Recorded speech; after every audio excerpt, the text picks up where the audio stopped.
여종업원이 받은 팁 전부를 노숙인 할아버지에게 주었고 다음 날 슈퍼카 행렬이 그녀를 찾아오면서 가게 전체가 발칵 뒤집혔습니다. 춥고 비 내리던 어느 아침, 젊은 여종업원은 이름 모를 한 노숙인 할아버지 곁에 조용히 생강차 한 잔을 놓아두었습니다. 아무도 예상하지 못했습니다. 바로 그 작은 행동이 다음 날 좁은 골목을 가득 메운 슈퍼카 행렬이 오직 그녀를 찾으러 오게 만드는 떠들썩한 만남의 시작이 될 줄은 말입니다. 전라도에서 온 마음씨 고운 처녀 송하원. 그녀는 조용히 살아가며 자신이 무언가 대단한 일을 하리라고는 한 번도 생각해 본 적 없었지만 바로 그녀가 모든 것을 잃었던 한 남자의 인생을 바꾼 사람이 되었습니다. 오늘 저희는 가격표가 없는 식사, 이름 없는 친절, 그리고 우리 모두가 기억해야 할 교훈에 대한 아주 현실적이고 진솔한 이야기를 들려드리고자 합니다. 만약 여러분도 이런 따뜻한 순간을 목격하거나 경험한 적이 있다면 댓글로 공유해주세요. 어쩌면 여러분의 작은 이야기가 다른 누군가의 마음을 따뜻하게 할 수도 있으니까요. 그날 아침, 홍 여사네 가게는 평소보다 늦게 문을 열었습니다. 보슬비가 흩날리며 금정구의 좁은 골목길을 따라 늘어선 양철 지붕 처마에서 얼룩진 타일 바닥으로 빗방울이 뚝뚝 떨어지고 있었습니다. 아무도 그녀를 탓하지 않았습니다. 날이 추워질 때마다 하원이가 쓸데없는 오지랖을 부리며 부산을 떤다는 걸 모두 알고 있었기 때문입니다. 가게 처마 밑에 도리자는 밤새 내린 비로 흠뻑 젖어 있었지만 머리를 단정하게 따은 작은 소녀는 허리를 굽혀 몰래 수건으로 조심스럽게 닦고 있었습니다. 닦고 나면 그녀는 어김없이 골목어기 전봇대 쪽을 바라보았습니다. 그곳에는 낡고 찢어진 비옷을 입은 깡마른 할아버지가 웅크리고 있었습니다. 홍 여사가 부엌에서 국자를 든 채 내다보며 버럭 소리쳤습니다. 세상에, 저 기집애 좀 봐. 음식 나갈 준비는 안 하고 저 영감님 앉을 의자나 닦고 있는 거야. 하원이는 화들짝 놀라 허둥지둥 수건을 등 뒤로 감추며 오물거렸습니다. 아, 의자가 젖어서. 손님들 옷 버릴까 봐요. 홍 여사는 미간을 찌푸리고는 힐끗 쳐다보더니 한숨을 내쉬었습니다. 저 영감님이 무슨 손님이라고. 죽치고 앉아있으면서 돈 한 푼 내길 하나.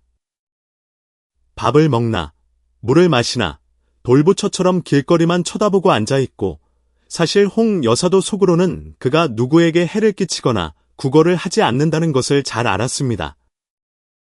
하지만 이 가난한 동네에서 누가 뭘 그리 계속 줄 수 있겠습니까? 그런데 참 곤란하게도 그 영감님의 공허하고 슬픈 눈빛이 자꾸만 홍 여사의 마음을 아프게 했습니다. 하원이는 조용히 안으로 들어갔습니다. 하지만 홍 여사가 등을 돌리자 재빨리 따뜻한 생강차 한 잔을 따라 뚜껑을 덮고는 가게 뒤편으로 돌아갔습니다. 그렇게 돌아간 것은 아무에게도 그리고 권 할아버지에게도 들키지 않기 위해서였습니다. 그녀는 할아버지가 자주 앉는 곳 근처 나무 밑동에 차를 내려놓고는 쓰레기를 줍거나 잡초를 뽑는 척했습니다. 일을 마친 척하며 그녀는 서둘러 가게 안으로 들어갔지만 잊지 않고 다시 한번 뒤를 돌아보았습니다. 동네 사람들은 그가 그곳에 죽치고 앉아 있은 지 벌써 한 달이 넘었다고 수군거렸습니다. 어디서 왔는지 구걸을 하지도 않고 어딜 가지도 않으며 매일 저녁이 되어서야 자리를 뜰 뿐이었습니다. 하원은 듣고도 아무 말 하지 않았습니다. 그녀는 원래 말이 많은 사람이 아니었습니다. 부산에 돈을 벌러 온 이후로 그녀는 침묵하고 지켜보고 느끼는 법을 배웠습니다. 그녀는 누구에게나 침묵하게 되는 이유가 있으며 말이 적은 사람일수록 더 많은 아픔을 간직하고 있다고 믿었습니다. 그날 아침은 유독 손님이 일찍 들었습니다. 날이 춥기도 했고 비 때문에 멀리 가고 싶지 않은 사람들도 많았기 때문입니다. 작은 밥집은 익숙한 인사소리, 그릇 부딪히는 소리, 음식을 주문하는 활기찬 소리로 가득 찼습니다. 홍 여사는 국을 푸면서 밖을 힐끗 보았습니다. 하원아, 처마 밑에 쓰레기통 찾는지 보고 비우고와 하원은 작게 대답하고는 야른 겉옷을 걸치고 밖으로 나갔습니다. 나가는 길에 그녀는 익숙한 나무 밑동을 힐끗 쳐다보았습니다. 생강차는 그대로 있었지만 권 할아버지는 매일 앉아있던 그 자리에 없었습니다. 그녀는 덜컥 겁이 나 주위를 두리번거렸습니다. 그리고 길가에 서서 생강차를 바라보며 손을 떨고 있는 할아버지를 발견했습니다. 그는 천천히 의자에 앉고 나서야 찻잔을 향해 손을 뻗었습니다. 마치 깨지기 쉬운 무언가를 다루듯 아주 조심스러운 동작이었습니다. 그가 뚜껑을 열자 따뜻한 김이 뿜어져 나와 낡은 안경을 뿌옇게 만들었습니다. 그는 김을 한껏 들이마시더니 살며시 미소 지었습니다. 그녀가 권 할아버지의 미소를 본 것은 그때가 처음이었습니다. 활짝 웃는 것은 아니었지만 억지 웃음도 아니었습니다. 그저 따뜻한 기억을 만난 사람처럼 입가를 살짝 당기는 아주 옅은 미소였습니다. 하원은 몇 초간 멍하니 서 있다가 황급히 돌아섰습니다. 마음이 싱숭생숭했습니다. 어이, 거기 아가씨. 무슨 멍을 때리고 서 있어. 얼른 쓰레기나 버리고 와. 곧 비 또 오겠다. 가게 안에서 홍 여사의 목소리가 다시 울려 퍼졌습니다. 그녀는 죄송하다고 중얼거리며 달려갔지만 머릿속에는 여전히 그 고독한 노인의 미소가 맴돌았습니다. 차가운 손가락 사이로 따뜻한 생강차의 온기가 퍼져나가는 듯 무언가 가슴속에서 은은하게 피어올랐습니다. 잠시 후 그녀가 돌아왔을 때 권 할아버지는 여전히 그곳에 앉아 있었습니다. 하지만 이번에는 길거리를 보지도 멍하니 눈을 감고 있지도 않았습니다. 그는 손바닥에 놓인 시간과 비바람에 닳고 달아 거의 색이 바랜 낡은 사진 한 장을 들여다보고 있었습니다. 하원은 애써 보지 않으려 했지만 자꾸만 눈길이 그곳으로 향했습니다. 짧은 순간 그녀는 사진 속에서 한 젊은 여자가 아이를 안고 양철 지붕집 앞에 서 있는 것을 보았습니다. 사진 속의 미소는 행복해 보였습니다. 그것은 권 할아버지가 이제는 기억 속에서만 간직할 수 있는 그런 행복이었습니다. 그는 사진을 조심스럽게 접어 가슴 주머니에 넣고는 고개를 들었습니다. 이번에 그의 시선은 밥집을 향했습니다. 우연인지 의도적인지 문틈으로 몰래 훔쳐보던 하원의 눈과 마주쳤습니다. 그는 웃지 않았지만 피하지도 않았습니다.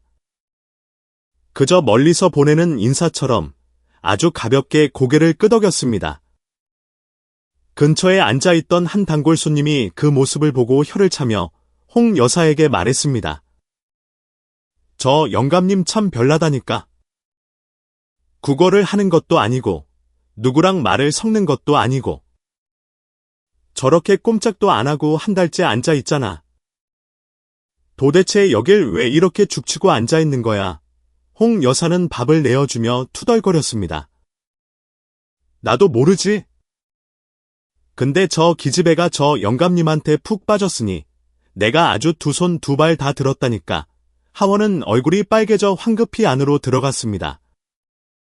하지만 마음은 따뜻해졌습니다. 놀림 때문이 아니라 오늘 드디어 그 생강차를 누군가 마셔주었기 때문입니다. 그리고 그 찰나의 희미한 미소가 때로는 아주 작은 온기만으로도 다시 살아갈 힘을 얻을 수 있다는 작은 믿음을 그녀의 마음에 심어주었기 때문입니다.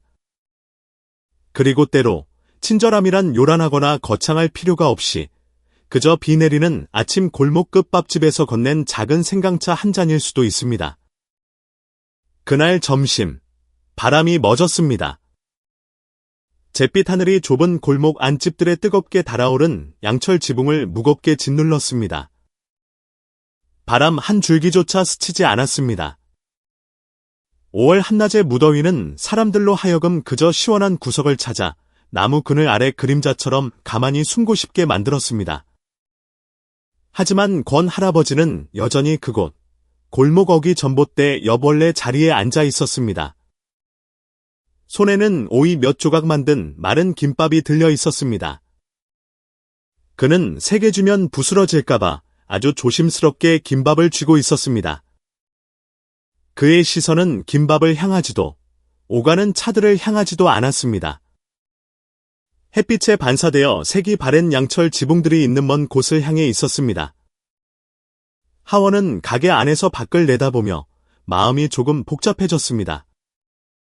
이유는 몰랐지만 그가 생강차를 받았던 그날 이후로 자꾸만 그에게 신경이 쓰였습니다.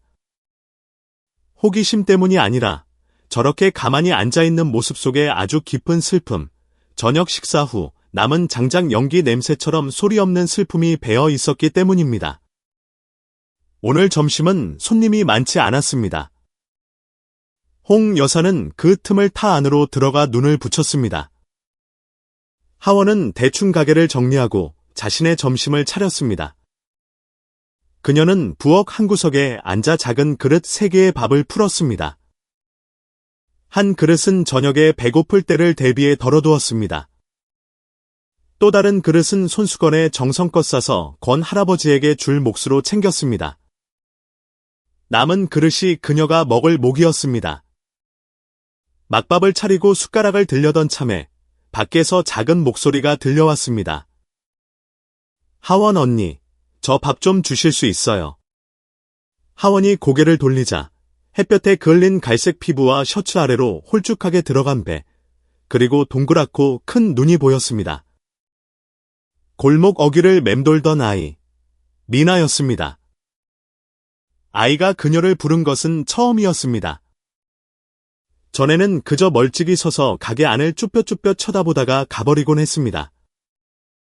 그녀는 미소를 지으며 손짓했습니다. 이리 와서 앉아. 언니가 밥 좀 많이 했어. 아이는 주저하며 안으로 들어왔습니다. 의자에 앉을 생각은 못하고 바닥에 쭈그리고 앉아 마치 귀한 선물을 받는 듯 밥그릇을 받아들었습니다. 아이의 눈이 반짝였습니다. 아이는 밥을 먹으며 중얼거렸습니다. 하원 언니가 한 밥, 예전에 엄마가 해준 밥이랑 냄새가 똑같아요. 하원은 순간 멈칫했습니다. 무언가 묻고 싶었지만 아이의 눈빛이 금세 아래로 향하는 것을 보고는 그저 말없이 아이의 머리를 부드럽게 쓰다듬었습니다. 배부르게 먹어. 밥이 좀 식었지만 생선조림 국물 좀 끼얹었어. 아이는 금방이라도 밥이 사라질 것처럼 한 숟가락씩 아주 천천히 먹었습니다.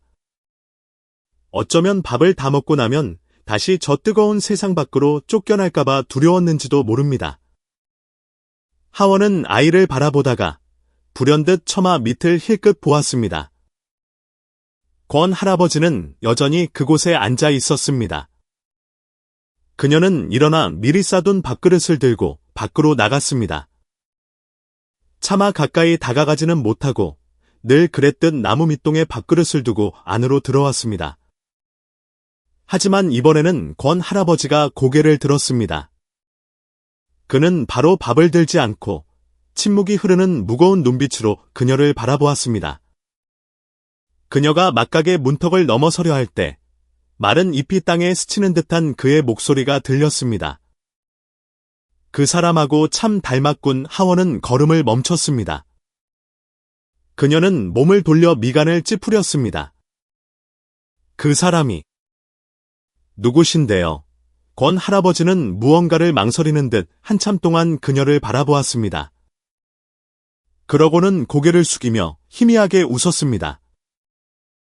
당신은 이해 못할 거요. 그녀는 무언가 말하려다 그만두었습니다. 세상에는 사람들이 대답할 준비가 되지 않은 질문들이 있으며 굳이 캐물으려 하면 그 사람을 더 아프게 할 뿐이라는 것을 알았기 때문입니다. 그날 오후, 미나는 식은 밥그릇 옆에 웅크린 채 잠이 들었습니다. 아이는 밥을 다 먹지 못했고 입가에는 여전히 생선 기름이 묻어 있었습니다. 하원이 부르려 했지만 권 할아버지가 먼저 다가갔습니다. 그는 아무 말 없이 아이 곁에 조용히 앉았습니다. 그의 깡마른 손이 아이의 헝클어진 머리를 천천히 다정하게 쓰다듬었습니다. 하원은 문틈으로 그 모습을 지켜보았습니다. 해질녘 비스듬히 들어오는 햇살 속에서 할아버지의 얼굴은 더 이상 평소처럼 차갑지 않았습니다. 마치 오랫동안 잃어버린 자식을 만난 아버지가 다른 아이의 모습을 통해 그저 가만히 어루만지는 듯 무척이나 다정해 보였습니다. 그리고 그는 일어나 다시 원래 자리로 천천히 돌아갔습니다. 아이는 여전히 깊이 잠들어 있었습니다. 그는 자리에 앉아 점심에 먹다 남은 김밥을 한 입 베어 물었습니다. 김밥을 씹으며 그는 주머니에서 낡은 사진을 꺼냈습니다. 여전히 그 낡아 빠진 사진이었지만 이번에는 하원도 더 자세히 볼 수 있었습니다. 사진 속 여자는 아이를 안고 있었는데 그 모습이 미나와 꼭 닮아 있었습니다. 머리 모양은 그녀, 하원과 비슷했고 미소는 아주 익숙했습니다. 그녀는 참지 못하고 몇 걸음 다가가 조용히 물었습니다. 아까 제가 누구 닮았다고 하셨잖아요. 이 사진 속 분이세요. 권 할아버지는 바로 대답하지 않았습니다. 그는 사진을 바라보고 그녀를 바라보고 그리고 여전히 단잠에 빠진 미나를 번갈아 보았습니다. 한참 뒤에야 그가 쉬어버린 목소리로 말했습니다. 내 딸이요. 예전에 낯선 사람들에게 밥해주는 걸 좋아했지. 꼭 당신처럼. 그래서 닮았다고 느꼈나 보. 하원은 그 자리에 얼어붙었습니다. 어렴풋이나마 그녀는 깨달았습니다. 권 할아버지가 단지 무언가를 기다리고 있는 것이 아니라 이미 잃어버린 무언가를 필사적으로 붙잡고 있었다는 것을. 그리고 어쩌면 그녀가 건넨 생강차와 작은 밥 한 그릇이 그의 마음속에 잠들어 있던 기억의 조각을 우연히 흔들어 깨웠는지도 모른다는 것을. 그녀는 아무 말 없이 그의 곁에 앉아 저물어가는 골목길을 그저 멍하니 바라보았습니다. 그곳에는 미나가 여전히 헝클어진 머리를 한 채 플라스틱 숟가락을 꼭 쥐고 깊이 잠들어 있었습니다. 그녀는 이 순간부터 모든 것이 예전 같지 않으리라는 것을 직감했습니다. 그날 밤, 좁은 골목은 점차 정적에 잠겼습니다. 쇠로 된 대문들은 모두 닫혔고 가로등의 노란 불빛만이 이슬비에 젖은 길바닥을 비추고 있었습니다. 골목 끝밥집, 형광등 불빛이 작은 양철 상자를 유심히 들여다보는 하원의 얼굴을 희미하게 비췄습니다. 몇 년 전 어머니가 설날 과자 따위를 담아 보내주셨던 낡은 상자였는데 지금은 그녀가 푼돈을 모아두는 저금통이 되었습니다. 그녀는 한 장 한 장 천천히 돈을 세며 반듯하게 정리했습니다. 전부 합쳐봐야 전라도 고향집에 가는 기차표 한 장, 어머니와 어린 조카에게 줄 작은 선물값, 그리고 동네 아이들에게 붕어빵이라도 사줄 몇만 원, 약 7만 원 정도가 고작이었습니다. 처마 밖에서 바람이 문틈을 비집고 들어와 스산한 소리를 냈고 양철 지붕 위로 이슬비가 떨어지는 소리가 들렸습니다. 이웃집에서 풍겨오는 콩나물국 냄새가 희미하게 코끝을 스쳤지만 그것만으로도 그녀의 마음은 저릿해졌습니다. 그 냄새는 고향의 설날을 떠올리게 했습니다. 명절 장을 보러 간 아버지를 기다리며 어머니와 함께 아궁이 옆에 앉아 뜨거운 국이 끓기를 기다리던 그 시절을 말입니다. 그녀는 한숨을 쉬며 상자를 닫았습니다. 하지만 상자를 침대 밑으로 밀어 넣으려던 순간 어제 들었던 권 할아버지의 잠긴 목소리가 귓가에 맴돌았습니다. 그 사람하고 참 닮았군. 그 말은 마치 작은 바늘처럼 그녀의 생각을 파고들어 마음을 가볍게 찔렀습니다. 그녀는 일어나 야른 비옷을 걸치고 가게 밖으로 나갔습니다. 밖에는 여전히 비가 부슬부슬 내리고 있었습니다.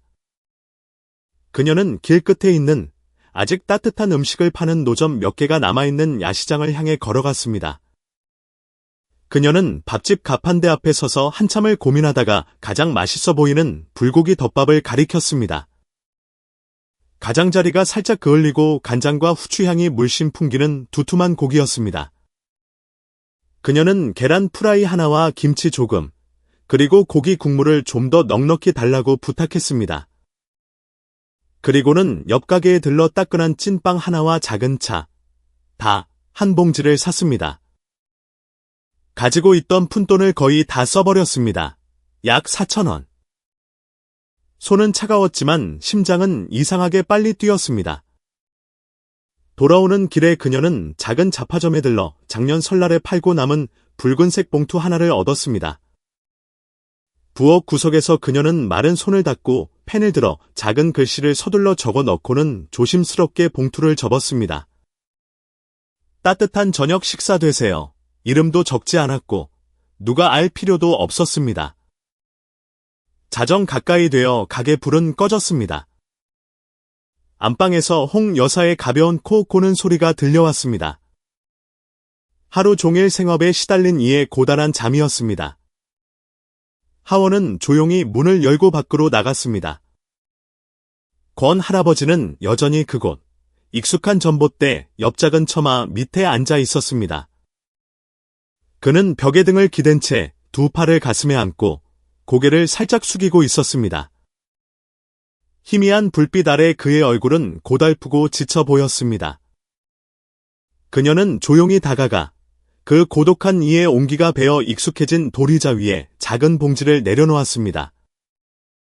그를 깨우지 않고 그저 조용히 봉지를 반듯하게 놓아두었습니다. 봉지 안에는 불고기 덮밥과 찐빵, 차 한 봉지, 그리고 젓가락 사이에 조심스럽게 끼워진 짙은 붉은색 봉투가 들어 있었습니다. 그녀는 잠시 그곳에 서서 말없이 그를 바라보았습니다. 비는 그쳤지만 그의 머리카락은 여전히 축축했습니다. 차가운 바람이 살짝 불어 그의 백발을 흩날렸습니다. 그 장면을 목격한 사람은 아무도 없었습니다.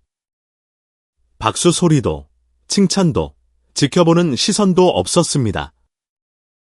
오직 그 어느 때보다 가벼워진 그녀의 마음만이 존재할 뿐이었습니다. 그녀는 등을 돌려 걸음을 옮겼습니다.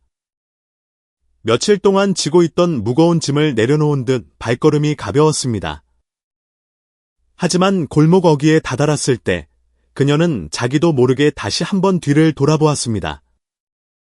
그리고 그녀는 권 할아버지가 깨어난 것을 보았습니다. 그는 그녀를 보지 않았지만 그의 손에는 붉은색 봉투가 들려 있었습니다. 그의 얼굴은 여전히 무표정했지만 가로등 불빛에 비친 그의 두 눈은 난생 처음으로 붉게 물들어 반짝이고 있었습니다. 하원은 그 자리에 우뚝 멈춰 섰습니다. 심장이 조여왔습니다. 그녀는 돌아가지도 그렇다고 발을 떼지도 못했습니다. 그저 그곳에 서서 조용히 바라볼 뿐이었습니다. 마음속에서 무언가 아주 신성하고도 연약한 것을 건드린 듯한 이상한 감정이 차올랐습니다. 권 할아버지는 봉투를 내려다보며 조심스럽게 열었습니다. 그 안에 적힌 짧은 글꼴을 읽는 순간 그의 손이 가늘게 떨렸습니다. 선물을 받는 것에도 누군가가 진심으로 자신을 생각해 주는 것에도 익숙하지 않은 사람의 떨림이었습니다. 그날 밤, 비는 더 이상 오지 않았습니다. 초겨울의 냉기는 여전히 골목 구석구석을 파고들었지만 사람의 마음은 마치 한밤중에 피어난 작은 화롯불처럼 어딘가 따뜻해졌습니다. 하원은 조용히 가게로 돌아왔습니다. 그녀는 내일 어떻게 될지, 자신의 행동이 무언가를 바꿀 수 있을지 알 수 없었습니다. 하지만 한 가지는 분명히 알았습니다. 하지 않으면 마음이 불편한 일들이 있지만 하고 나면 마음이 몇 배는 더 가벼워진다는 것을. 그날 아침, 늘 조용했던 좁은 골목이 이상하게 소란스러워졌습니다. 골목 어귀의 국밥집이 특별히 맛있어서도 아니었고 복권 판매원 아주머니들이 배달을 서두르느라 싸우는 것도 아니었습니다. 뜬금없이 번쩍이는 세단의 승용차 세대가 홍 여산의 밥집 바로 앞에 멈춰 섰기 때문입니다. 이 노동자 동네에서는 한 번도 일어난 적 없는 일이었습니다.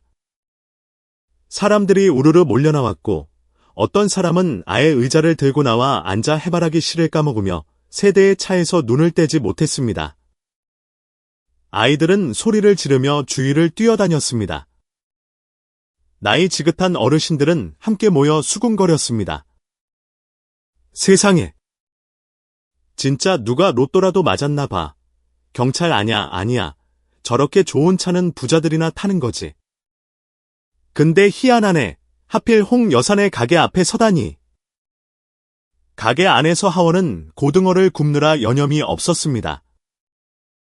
홍 여사는 계란 프라이를 부치며 아이들이 식탁에 올라가지 못하게 소리치고 있었습니다.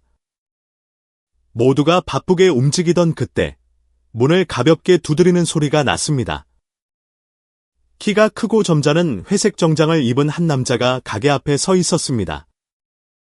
그는 가볍게 고개를 숙이며 크지 않지만 분명한 목소리로 말했습니다.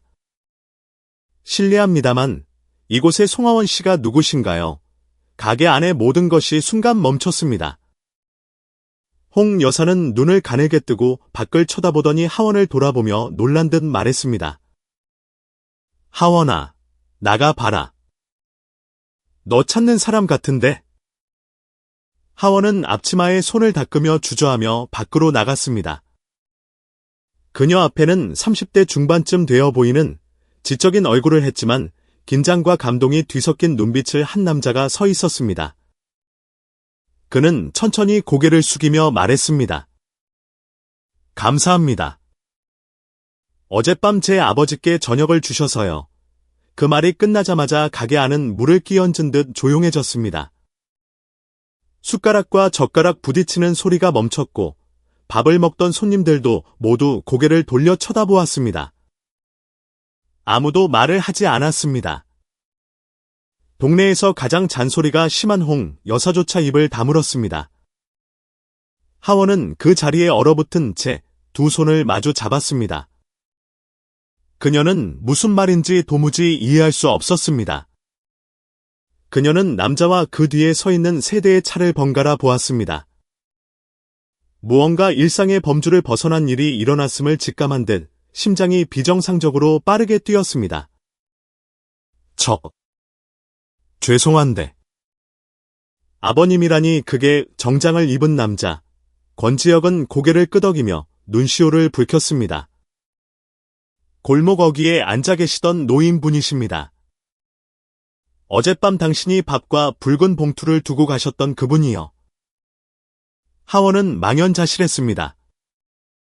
머릿속에서 단어들이 마구 뒤엉켰습니다.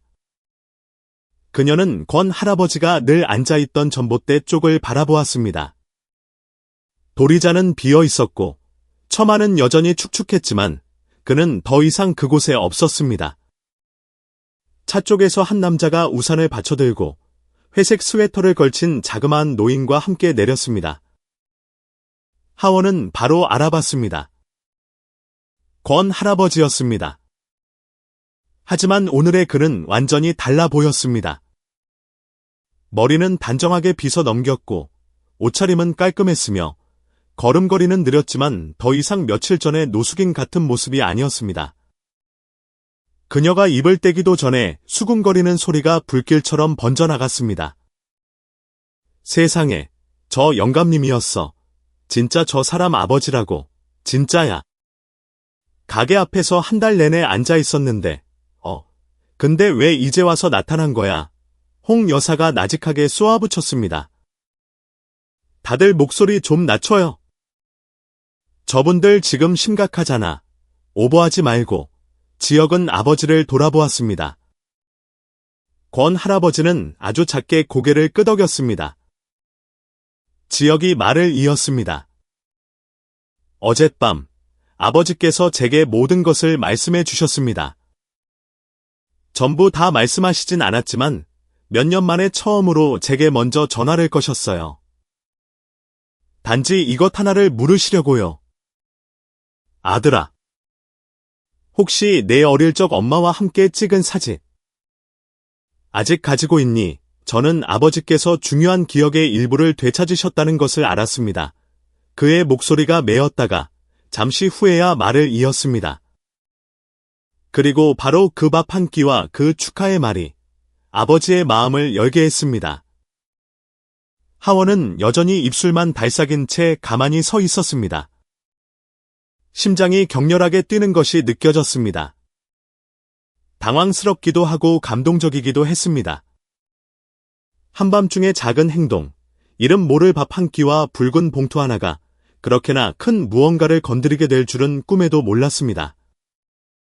그때 권 할아버지가 그녀 앞으로 다가왔습니다. 그는 아무 말 없이 그녀를 오랫동안 바라보았습니다. 그리고 천천히 손을 폈습니다. 그 안에는 조금 구겨졌지만 여전히 원래의 모습 그대로인 붉은색 봉투가 있었습니다. 그는 천천히 말했습니다. 고맙소, 아가씨. 뒤에 있던 군중들은 여전히 수군거렸지만 아무도 웃지 않았습니다. 그들은 지금 눈앞에서 마음씨 고운 한 소녀와 길가에 홀로 앉아있던 한 노인 사이에서 아주 진실되고 인간적인 무언가가 일어나고 있음을 느꼈습니다. 홍 여사는 그 모습을 보고 살며시 고개를 돌려 눈물을 닦았습니다. 그녀는 누구보다 잘 알았습니다. 하원의 친절은 지금껏 늘 조용했고 한 번도 보답을 바란 적이 없었습니다. 하지만 오늘 처음으로 누군가가 돌아왔습니다. 단지 고맙다고 말하기 위해서가 아니라 미처 말하지 못했던 이야기 전체를 가지고서 말입니다. 정장 차림의 남자가 다시 한번 경건하게 고개를 숙였습니다. 당신은 아무도 예상하지 못한 방식으로 제가 아버지를 되찾도록 도와주셨습니다. 저희 가족은 당신에게 크나큰 감사의 빚을 졌습니다. 하원은 황급히 손을 저었습니다. 아니에요. 저는 그냥 할아버지가 너무 추워 보여서 따뜻한 거라도 드셨으면 했을 뿐이에요. 권 할아버지가 옅게 웃었습니다. 처음으로 그 미소에는 슬픔이 묻어있지 않았습니다. 그는 그녀의 어깨에 가볍게 손을 얹었습니다. 아주 가벼운 손길이었지만 감사의 마음이 고스란히 전해지는 듯했습니다. 지역은 아버지를 바라본 뒤 하원에게 말했습니다. 괜찮으시다면 잠시 이야기를 나누고 싶습니다. 드리고 싶은 말씀이 많습니다. 그녀는 바로 대답하지 못했습니다. 그녀는 그저 아무도 이해하지 못했던 한 사람이 며칠 내내 조용히 앉아있던 그 도리자를 바라볼 뿐이었습니다. 그리고 이제 그곳은 따뜻하고 기묘하며 놀라움으로 가득 찬 새로운 이야기의 시작점이 되어 있었습니다. 하원은 정장을 입은 남자를 따라 천천히 걸었습니다. 마음은 여전히 충격에서 벗어나지 못했습니다. 그녀는 자신이 왜 지금 여기 새 가죽 냄새가 향긋한 번쩍이는 차 안에 앉아 지난 몇 년간 살아온 좁은 골목을 빠져나가고 있는지 이해할 수 없었습니다. 그녀의 얼굴은 굳어 있었고 시선은 차창 밖을 꿰뚫는 듯했습니다. 창밖의 골목은 이른 아침 내린 비로 여전히 축축했고 노점상들은 인도 위에서 분주하게 장사를 준비하고 있었습니다. 그리고 그녀의 머릿속에는 어젯밤의 모든 장면이 한꺼번에 밀려들었습니다. 붉은 봉투, 따뜻한 저녁 식사 되세요라고 급히 휘갈겨 쓴 글씨, 그리고 그것을 손에 들고 있던 권 할아버지의 촉촉한 눈빛. 차는 20분쯤 달려 이상할 정도로 조용한 돌로 포장된 작은 길로 접어들었습니다. 양옆으로는 푸른 나무들이 그늘을 들이우고 있었습니다. 길 끝에는 크지는 않지만 붉은 기와 갈색 나무문, 그리고 담장을 따라 흐드러지게 핀 부겐빌리아가 인상적인 현대식 한옥의 모습을 갖춘 잘 관리된 오래된 저택이 한 채 서 있었습니다.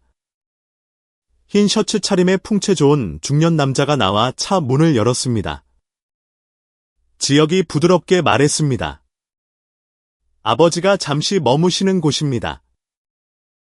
대형 그룹을 떠나신 이후로 아무도 만나지 않으셨는데 오늘까지는 말이죠. 하원은 가볍게 고개를 끄덕이며 그를 따라 문을 통과했습니다. 안쪽에는 붉은 벽돌이 깔린 깨끗한 작은 마당이 있었습니다. 꽃나무 위에서 지저귀는 새소리가 바깥의 모든 소음을 지워버리는 듯했습니다. 팻마루 쪽에서 은은한 국화차 향기가 풍겨왔습니다. 이제는 옅은 회색 셔츠에 머리를 단정하게 빗은 깔끔한 모습의 권 할아버지가 마당을 내다보며 다탁, 다탁 옆에 앉아 있었습니다. 그의 얼굴은 평온했고 눈빛은 더 이상 골목 어귀에서처럼 공허하지 않았습니다. 그녀가 들어서는 것을 보고 그는 가볍게 고개를 끄덕였습니다. 왔구려. 앉아요. 하원은 주저하며 자리에 앉았습니다. 지역이 차를 따른 뒤 정중하게 물러나 두 사람만 마주 앉게 되었습니다. 잠시 정적이 흐른 뒤 권 할아버지가 천천히 입을 열었습니다. 내 이름은 권태식입니다. 전에는 대형그룹 회장이었소. 들어본 적 없겠지만 굳이 알 필요도 없소. 하지만 당신이 이해할 수 있도록 말해주는 거요. 나는 모든 것을 가졌었고 그리고 단 1년 만에 모든 것을 잃었소. 하원은 감히 끼어들지 못하고 조용히 듣고만 있었습니다. 그는 계속해서 말했습니다. 시선은 그녀가 아닌 바닥 위에 놓인 흑백 사진 아이를 안고 있는 젊은 여자의 낡은 사진을 향해 있었습니다. 그 여자는 이상하게도 그녀와 어딘가 닮은 구석이 있었습니다. 아내는 암으로 세상을 떠났소. 정확히 회사가 주식시장에 상장되던 날이었지. 그때 나는 투자자들과 회의 중이었고 아내의 임종을 지키지 못했소. 그 후로 나는 방향을 잃었고 모든 것이 무의미해졌소. 아들에게 회사를 맡기고 나는 영혼을 잃은 사람처럼 여기저기를 떠돌아다녔소. 그는 옥빛 찻잔을 깡마른 두 손으로 감싸쥐고 차를 한 모금 마셨습니다. 그의 목소리가 낮게 가라앉았습니다. 어떤 날은 버스 터미널에서 잠을 잤는데 사람들이 나를 미친 사람 취급하더군. 어떤 날은 공원에 하루 종일 앉아 있었는데 사람들이 돈을 줬지만 받지 않았소. 나는 돈이 필요 없었소. 그저 이 세상에 아직 나를 사람으로 봐주는 이가 남아있는지 알고 싶었을 뿐이요. 그는 하원의 눈을 똑바로 바라보며 목소리를 낮췄습니다. 그러던 어느 날 나는 생강차 한 잔을 받았소. 그리고 밤에는 당신이 밥과 찐빵, 그리고 붉은 봉투를 두고 갔지. 그 안에는 내가 평생 기억할 몇 글자만 적혀 있었소. 그녀는 고개를 숙인 채 두 손을 마주 잡았습니다. 그녀는 그 작은 일들이 그렇게나 큰 무언가를 불러일으킬 수 있으리라고는 상상도 못했습니다. 권 할아버지는 마치 혼잣말을 하듯 말을 이었습니다. 나는 고층 빌딩을 지었고 저택도 수십 채나 소유했었소. 하지만 이제야 알았소.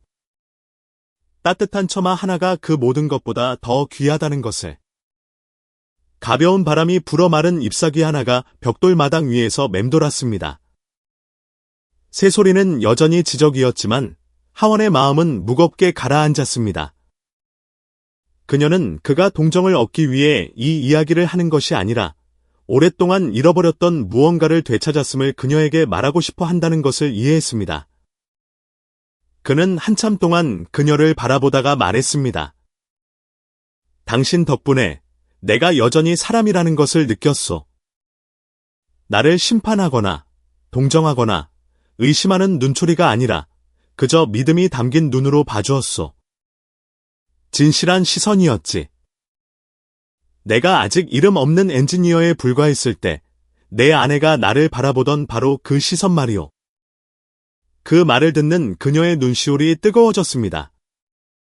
그녀는 차 한 잔, 밥 한 끼가 누군가에게 그토록 절실했던 사랑의 시절을 떠올리게 할 줄은 미처 몰랐습니다. 그때 지역이 돌아왔습니다. 그는 아버지 곁에 서서 그의 어깨에 가볍게 손을 얹고는 하원을 바라보며 조용히 말했습니다. 아버지께서 밤새 생각하셨습니다. 아버지처럼 외로웠던 노숙인들과 소외된 이들을 돕기 위한 자선재단을 설립하고 싶어 하십니다. 그는 진심 어린 목소리로 그녀의 눈을 똑바로 바라보며 말했습니다. 그리고 아버지께서는 당신이 공동 설립자로서 첫 번째로 참여해 주시기를 바라십니다. 하원은 그 자리에 얼어붙었습니다. 그녀는 아무 말도 하지 못하고 그들 부자를 바라볼 뿐이었습니다. 귓가에는 방금 들었던 말이 맴돌았습니다. 따뜻한 처마 하나가 고층 빌딩보다 더 귀하다. 그날 저녁, 하원은 평소처럼 자취방으로 돌아가지 않았습니다. 그녀는 권 할아버지의 집 문턱에 조용히 앉아 있었습니다. 아침까지만 해도 낯설었던 이곳이 이제는 오랫동안 알던 곳처럼 익숙하게 느껴졌습니다. 그녀의 손에는 옅은 갈색 표지의 작은 수첩이 들려 있었고, 거대는 손글씨로 따뜻한 밥상 기금이라고 적힌 라벨이 붙어 있었습니다.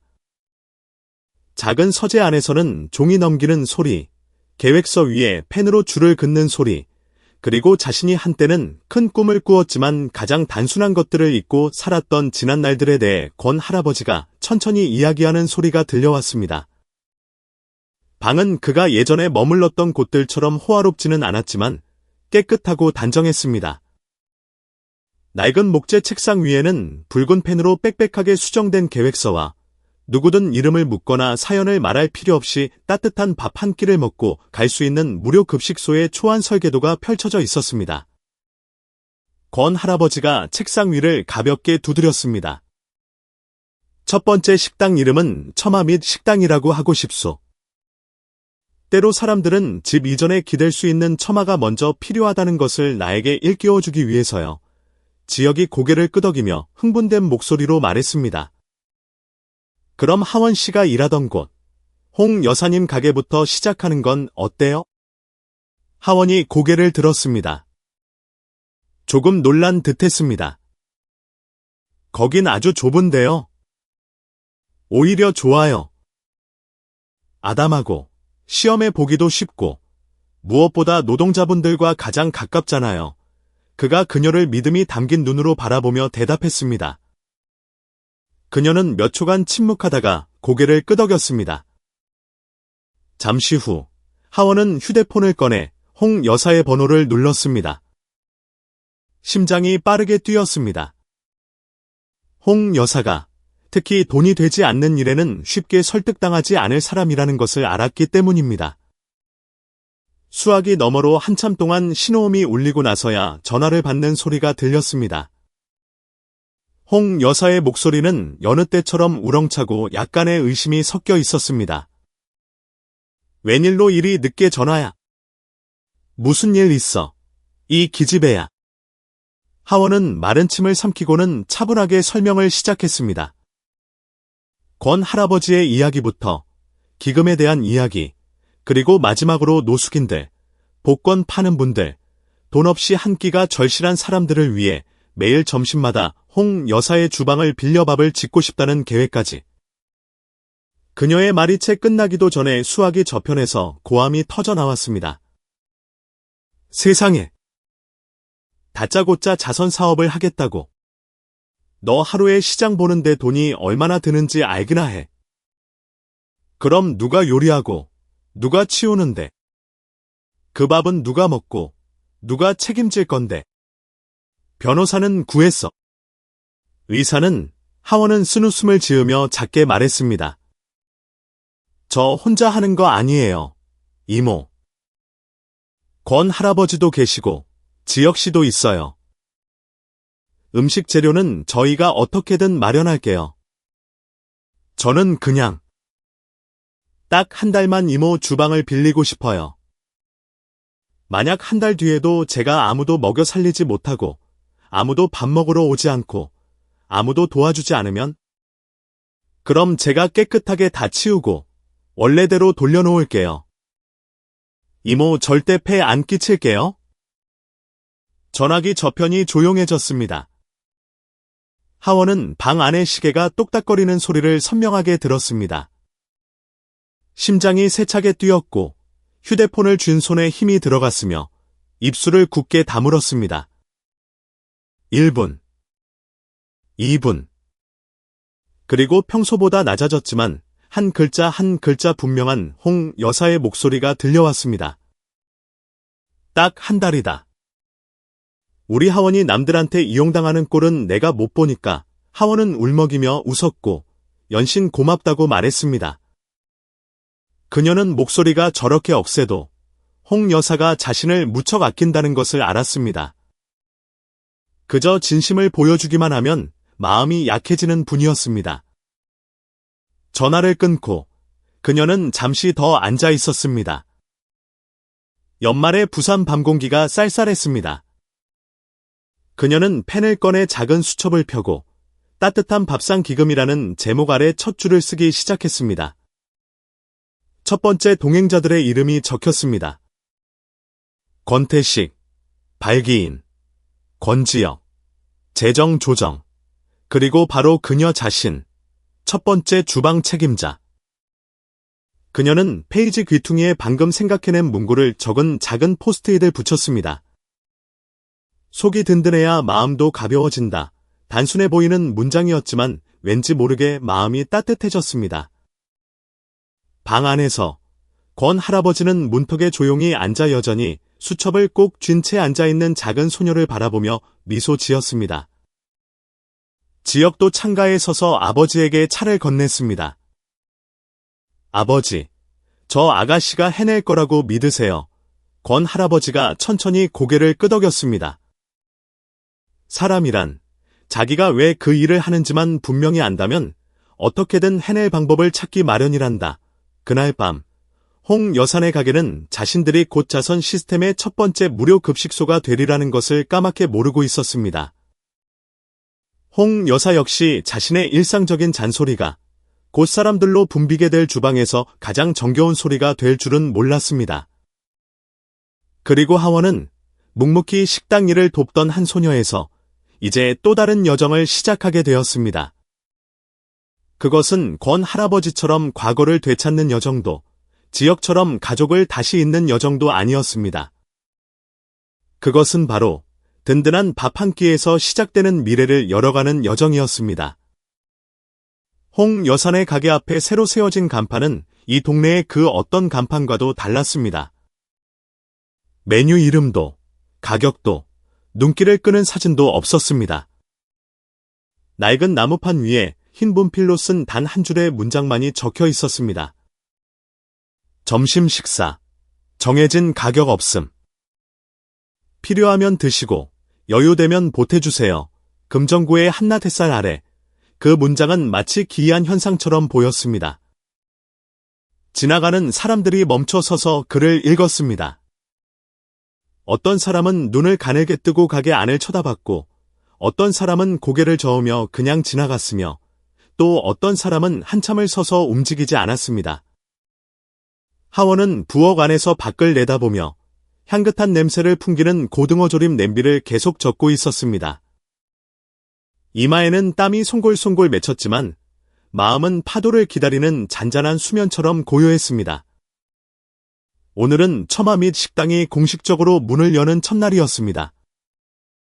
그녀와 권 할아버지, 그리고 지역이 지난 일주일간 함께 세웠던 계획 그대로였습니다.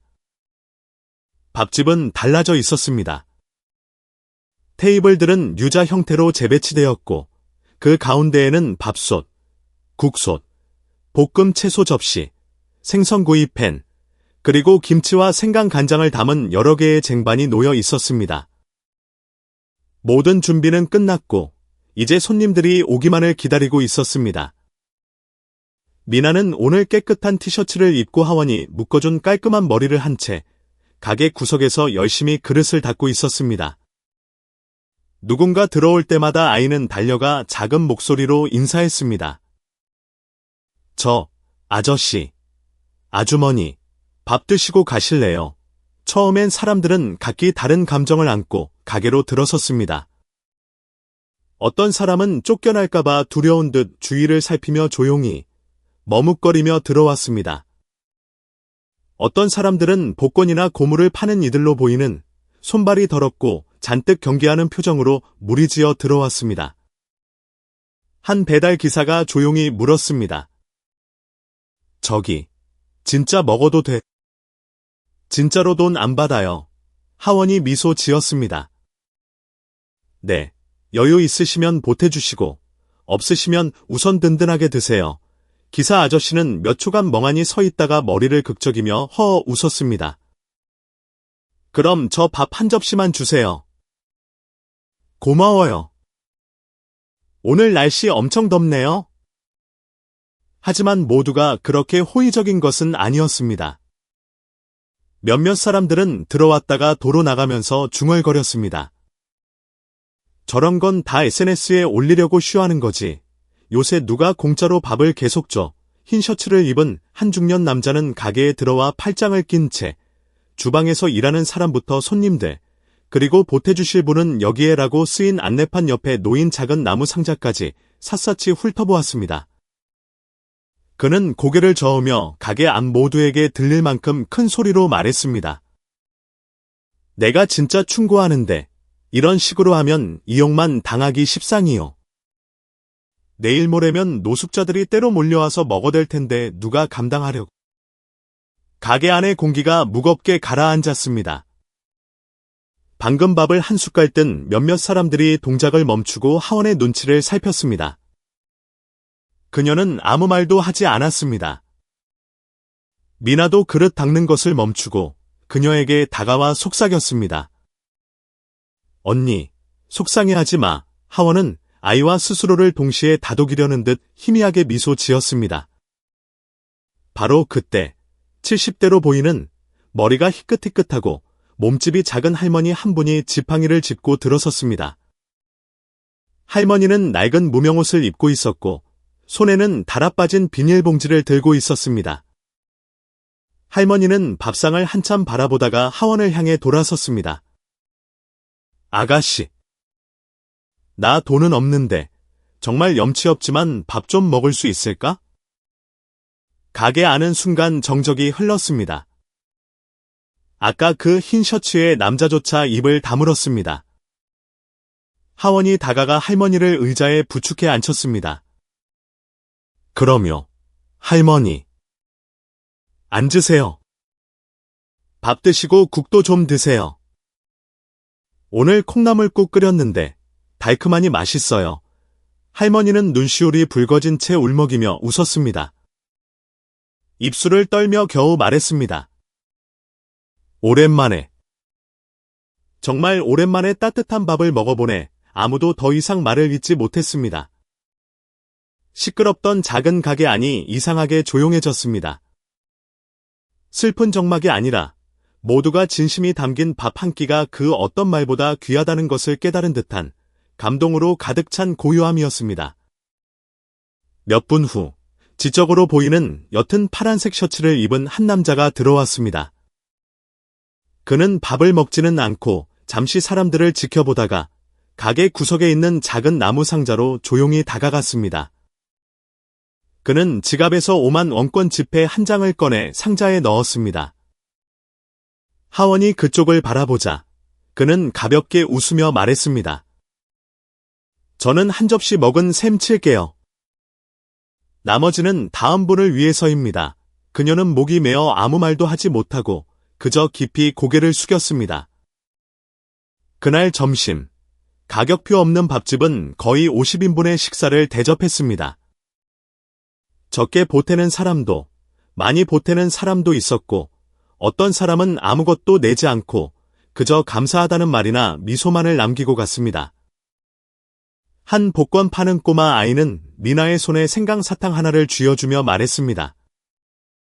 이거 하원 언니 줘. 내일 아침에 먹으라고. 한 사람 한 사람이 지나가고 한 끼 한 끼의 식사가 차려지고 하나하나의 눈빛이 마주칠 때마다 그 모든 것이 희망으로 가득 찬 한 폭의 그림을 만들어냈습니다.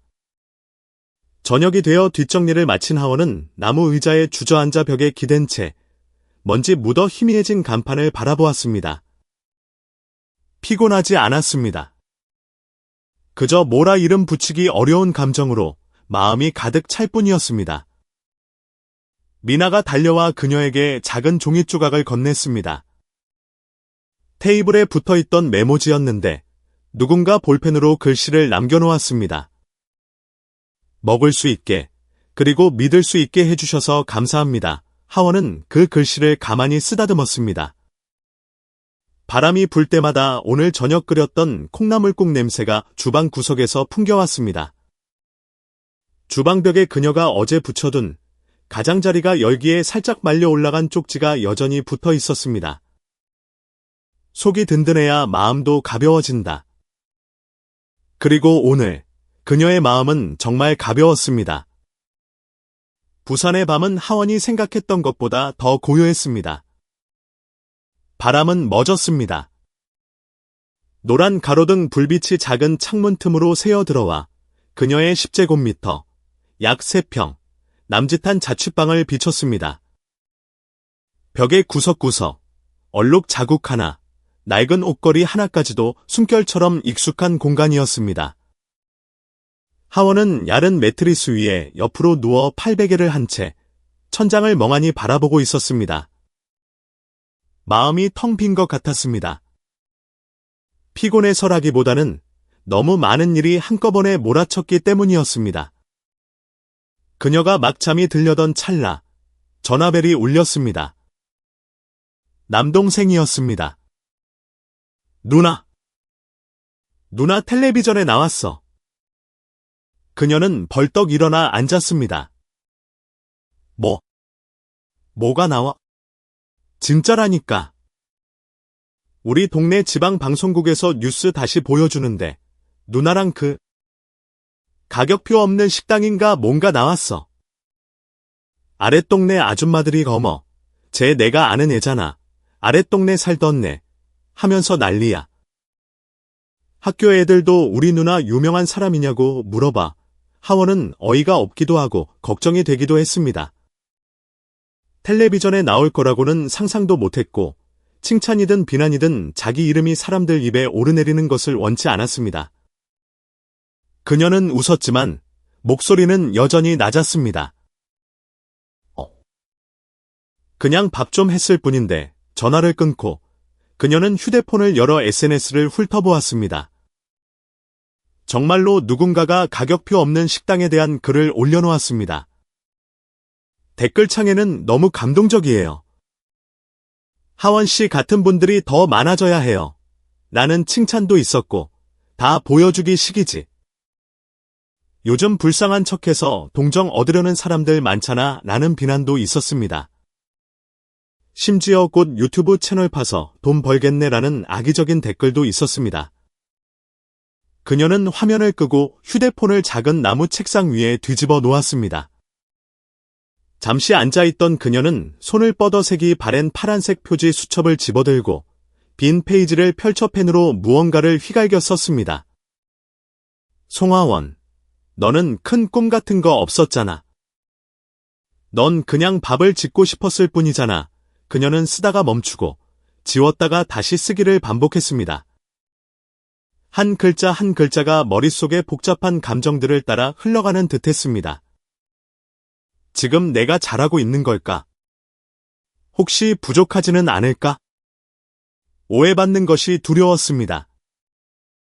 행여나 너무 많은 사람에게 알려지게 될까봐 그것조차 두려웠습니다. 홍 여사의 목소리가 귓가에 맴돌았습니다. 남들한테 이용당하지 마라. 그녀는 이용당하는 것이 두렵지 않았습니다. 그녀는 단지 처음에 그 순수한 마음을 온전히 지켜낼 만큼 자신이 강하지 못할까봐 두려웠습니다. 그녀는 무릎을 끌어안고 몸을 웅크렸습니다. 자취방은 여전히 창문도, 환기구도 제대로 없는 작은 상자 같았지만 매일 밤 이곳은 바깥 세상이 너무 거대하게 느껴질 때마다 가장 안전한 피난처가 되어 주었습니다. 시계가 밤 11시를 가리켰습니다. 바람이 다시 문틈으로 살짝 불어왔습니다. 그리고 초인종이 울렸습니다. 한 번, 그리고 또 한 번. 하원은 깜짝 놀랐습니다. 이 시간에 누구지? 그녀는 다가가 불투명한 플라스틱 외시경 너머로 밖을 내다보았습니다. 지역이었습니다. 그녀가 문을 열자 그가 두꺼운 서류 뭉치를 든 채 서 있었습니다. 셔츠 단추는 아직 풀지 못했고 머리는 살짝 헝클어졌으며 이마에는 땀이 송골송골 맺혀 있었습니다. 그는 그녀를 보자 안도의 한숨을 내쉬었습니다. 미안해요. 늦은 거 알지만 급한 일이 생겨서요. 그녀는 옆으로 비켜서며 안으로 들어오라는 손짓을 했습니다. 그는 안으로 들어와 서류 뭉치를 책상 위에 올려놓고는 그녀에게 종이 한 장을 내밀었습니다. 비행기 표예요. 내일 서울로 갑니다. 지방의 첫 번째 식당을 열 거예요. 준비됐어요. 하원은 종이를 들고 훑어보았다. 그녀의 손이 가늘게 떨렸다. 두려워서가 아니었다. 자신이 앞으로 나아가고 있다는 분명한 감각 때문이었다. 홍 할머니의 부엌이나 좁은 골목길의 범위를 벗어나 더 멀고 더 넓은 곳, 모든 시선이 자신을 향해 살피고 따지고 혹은 믿으려 하는 곳, 진정한 여정의 기로에 섰다는 느낌 때문이었다. 그녀는 대답 대신 그를 아주 오랫동안 바라보다가 천천히 그리고 단호하게 고개를 끄덕였다. 지역이 눈을 빛내며 미소 지었다. 그는 더 이상 아무 말 없이 짧은 몇 분 뒤에 자리를 떴다. 그의 발소리가 골목 밖으로 사라지자 하원은 테이블로 돌아와 노트를 펴고 방금 적은 내용 아래에 새로운 줄을 썼다. 너는 두렵다. 하지만 갈 것이다. 먹어야 할. 그리고 믿음이 필요한 사람이 있으니까.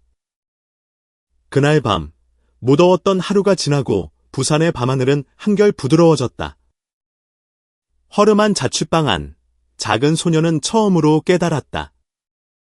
거대한 세상이 무서운 것이 아니라 아무것도 하지 않는 것이 더 무섭다는 것을. 그리고 그녀는 내일을 위한 두꺼운 서류 뭉치를 가슴에 안은 채 잠이 들었다. 송하원은 여전히 떨리는 마음을 안고 싸늘한 회의실로 들어섰다. 자리에 채 앉기도 전에 벽 중앙에 걸린 현수막이 눈에 들어왔다. 흰 바탕에 굵은 파란색 글씨, 밥집 시스템 개발 전략. 그 아래에는 대형 그룹의 로고가 장중하고 반짝이며 낯설게 박혀 있었다. 회의실은 서울의 한 유리 건물 16층에 있었다. 번쩍이는 긴 테이블, 검은 가죽으로 덮인 회전의자, 가지런히 놓인 생수병들. 그녀 주변에는 하얀 셔츠에 넥타이까지 갖춘 근엄한 얼굴들이 앉아 있었다. 밥집이나 골목에서 만났던 사람들과는 아무도 닮지 않았다. 권지혁이 가장 마지막에 들어섰다. 그는 웃고 있었지만 여전히 진중한 모습이었다. 그는 상석에 의자를 끌어당겨 앉으며 서류를 내려놓고는 짧게 말했다. 바쁘신데 참석해 주셔서 감사합니다. 오늘 저는 특별한 분을 소개하고 싶습니다. 최초의 가격표 없는 밥집 모델을 시작해 지역사회에 긍정적인 반향을 일으킨 분입니다. 그가 그녀를 향해 고개를 돌렸다. 송하원 씨입니다. 제 생각에 이분은 요리만 잘하는 것이 아니라 무엇이 한 끼 식사를 기억에 남게 하는지 정확히 아는 분입니다.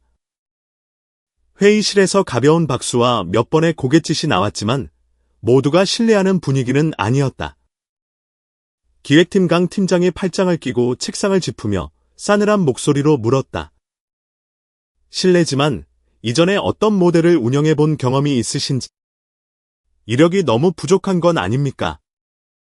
관리 경력은 몇 년이나 되시죠? 회의실의 공기가 가라앉았다. 하원은 허리를 꼿꼿이 펴고 옷자락을 가볍게 움켜쥐었다. 그녀는 입술을 살짝 깨물고는 느리지만 분명하게 대답했다. 무엇이든 운영해 본 적 없습니다. 관리 경험도 없고 내세울 만한 실적도 없습니다. 강 팀장이 눈썹을 치켜올리며 무언가 말하려 했지만 하원이 말을 이었다. 그녀의 목소리는 마치 아주 먼 과거를 떠올리는 듯 차분하게 가라앉았다. 저는 그냥 굶어봤습니다. 회의실 전체가 숨을 죽였다. 일자리를 찾아 헤매다 밥 사 먹을 돈이 없던 적이 있습니다. 어떤 분이 차갑게 식은 남은 밥을 주셨죠. 오래된 아파트 계단 구석에 앉아 그걸 먹었습니다. 밥은 말랐고, 김치는 짰고, 국물은 거의 다 쏟아져 있었습니다. 하지만 너무 배가 고파서 전부 먹었습니다. 그때 생각했습니다. 만약 누가 나에게 따뜻한 밥 한 그릇, 따뜻한 국물이라도 떠줬다면 아마 울었을 거라고. 그녀의 목소리가 잦아들었다. 현대적인 회의실에 긴 침묵이 내려앉았다. 마치 사람들이 방금 보고서 더미에서 빠져나와 아주 현실적인 무언가와 맞닥뜨린 듯했다. 하원은 주위를 둘러보며 말했다. 눈가는 살짝 젖어 있었지만 목소리는 한결 차분해졌다. 저는 전략 기획은 잘 모릅니다. 하지만 배고플 때의 기분, 그리고 누군가 나를 한 사람의 인간으로 봐줄 때의 기분이 어떤 것인지는 아주 잘 압니다. 만약 여러분이 전문 경영인이 필요하다면 다른 사람을 찾으셔도 좋습니다. 하지만 왜 이 밥집이 존재해야 하는지 이해하는 사람이 필요하다면 제가 자원하겠습니다. 명예를 위해서도 돈을 위해서도 아닙니다. 단지 제가 저 반대편에 춥고 배고프고 서러운 곳에 앉아 있었으니까요. 강 팀장은 그녀를 물끄러미 바라보았다. 그의 얼굴이 부드럽게 풀렸다. 잠시 침묵하던 그는 머리를 극적이며 중얼거렸다. 말이 좀 이상한데 희한하게 믿음이 가네. 회의실의 분위기가 누그러졌다. 테이블 끝에 앉아있던 나이든 경리팀 직원이 살며시 웃으며 안경을 고쳤었다. 하원 씨가 해요. 우리 언니들이 서류 작업이나 장부 정리는 다 맡을게. 하원 씨는 그냥 우리한테 내일 무슨 반찬 할지, 몇 인분이나 할지, 쌀이 얼마나 필요한지만 말해줘요. 회의실에서 가벼운 웃음이 터져나왔다. 하원은 살짝 고개를 숙였다. 그녀의 두 뺨이 붉어졌다. 부끄러워서가 아니라 자신이 방금 새로운 경계선을 하나 넘어섰다는 것을 알았기 때문이었다. 회의가 끝나고 지역이 복도까지 그녀를 따라 나왔다. 유리로 된 복도를 바람이 스쳐 지나가며 그녀의 셔츠 자락을 흔들었다. 괜찮아요. 그가 물었다. 모르겠어요. 그냥 솔직하게 말했어요. 그럼 괜찮아요. 회의실에서 가장 믿을 수 있는 건 진심이니까 그녀가 서류 파일을 가슴에 안은 채 미소 지었다. 앞날이 쉽지 않으리라는 것을 알았다. 어쩌면 내일 당장 사람들이 다시 그녀를 의심할 수도, 밥집이 오래 유지되지 못할 수도 있었다. 하지만 오늘 적어도 그녀는 그 자리에 들어섰고 진심을 말했고 사람들은 귀를 기울여 주었다. 엘리베이터에서 내려 건물 광장을 내려다보자 푸른 가로수들이 바람에 흔들리고 있었다. 도시 한복판에서 한때 일기장에 적혔던 아이디어가 이제는 선한 사람들의 온기를 빌려 살아 숨쉬고 퍼져나가고 있었다. 서울 도심을 떠나는 지하철 내부는 조용했고 오직 일정한 엔진 소리만 낮게 울렸다. 그녀 옆에서 지역은 말이 없었다. 그는 책을 읽지도 휴대폰을 보지도 않고 그저 작은 사진 한 장을 만지작거리고 있었다. 새 식구의 가족 사진이었다. 지금보다 젊은 시절의 권 회장님이 굳건한 눈빛으로 서 있었고 그 곁에는 긴 머리의 여성이 다소곳하게 앉아 있었다. 그리고 그 중앙에는 8살쯤 되어 보이는 남자아이가 환하게 웃고 있었다. 하원은 사진을 흘끗 보고는 조용히 물었다. 가족 사진이에요. 지역이 가볍게 고개를 끄덕였다.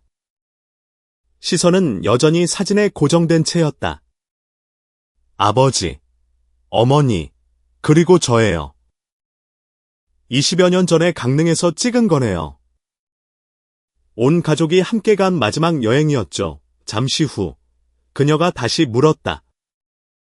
지난번에 어르신이 떠났는데 왜 굳이 찾으려 하셨는지 물었을 때 대답 안 해주셨어요.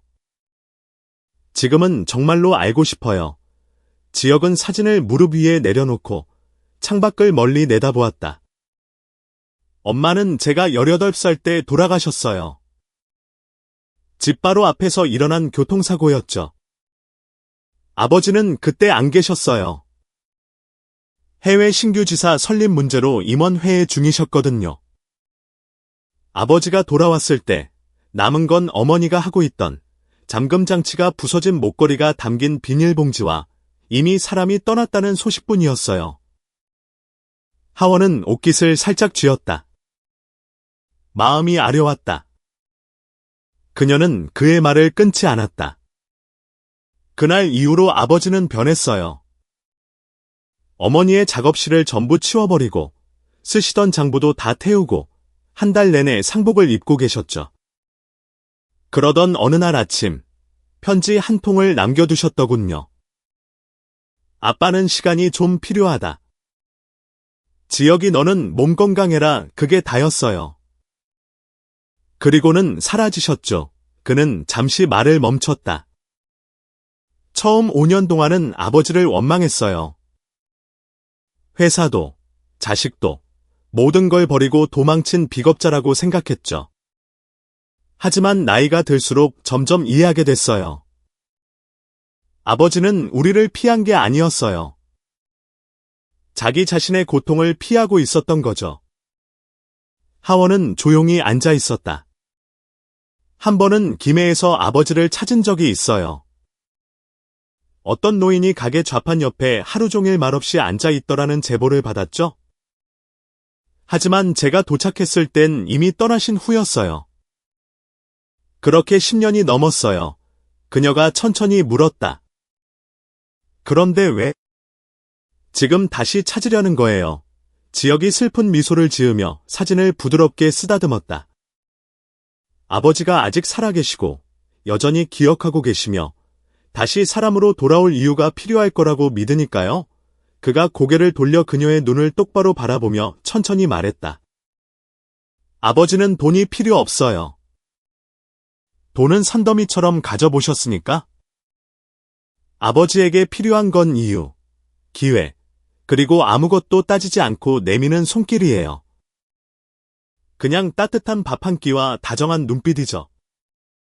하원은 가슴속에서 이름 모를 감정이 차오르는 것을 느꼈다. 그녀는 그 비 오던 밤, 돌 의자 옆에 불고기 덮밥과 만두, 그리고 작은 봉투를 놓아두었던 때를 떠올렸다.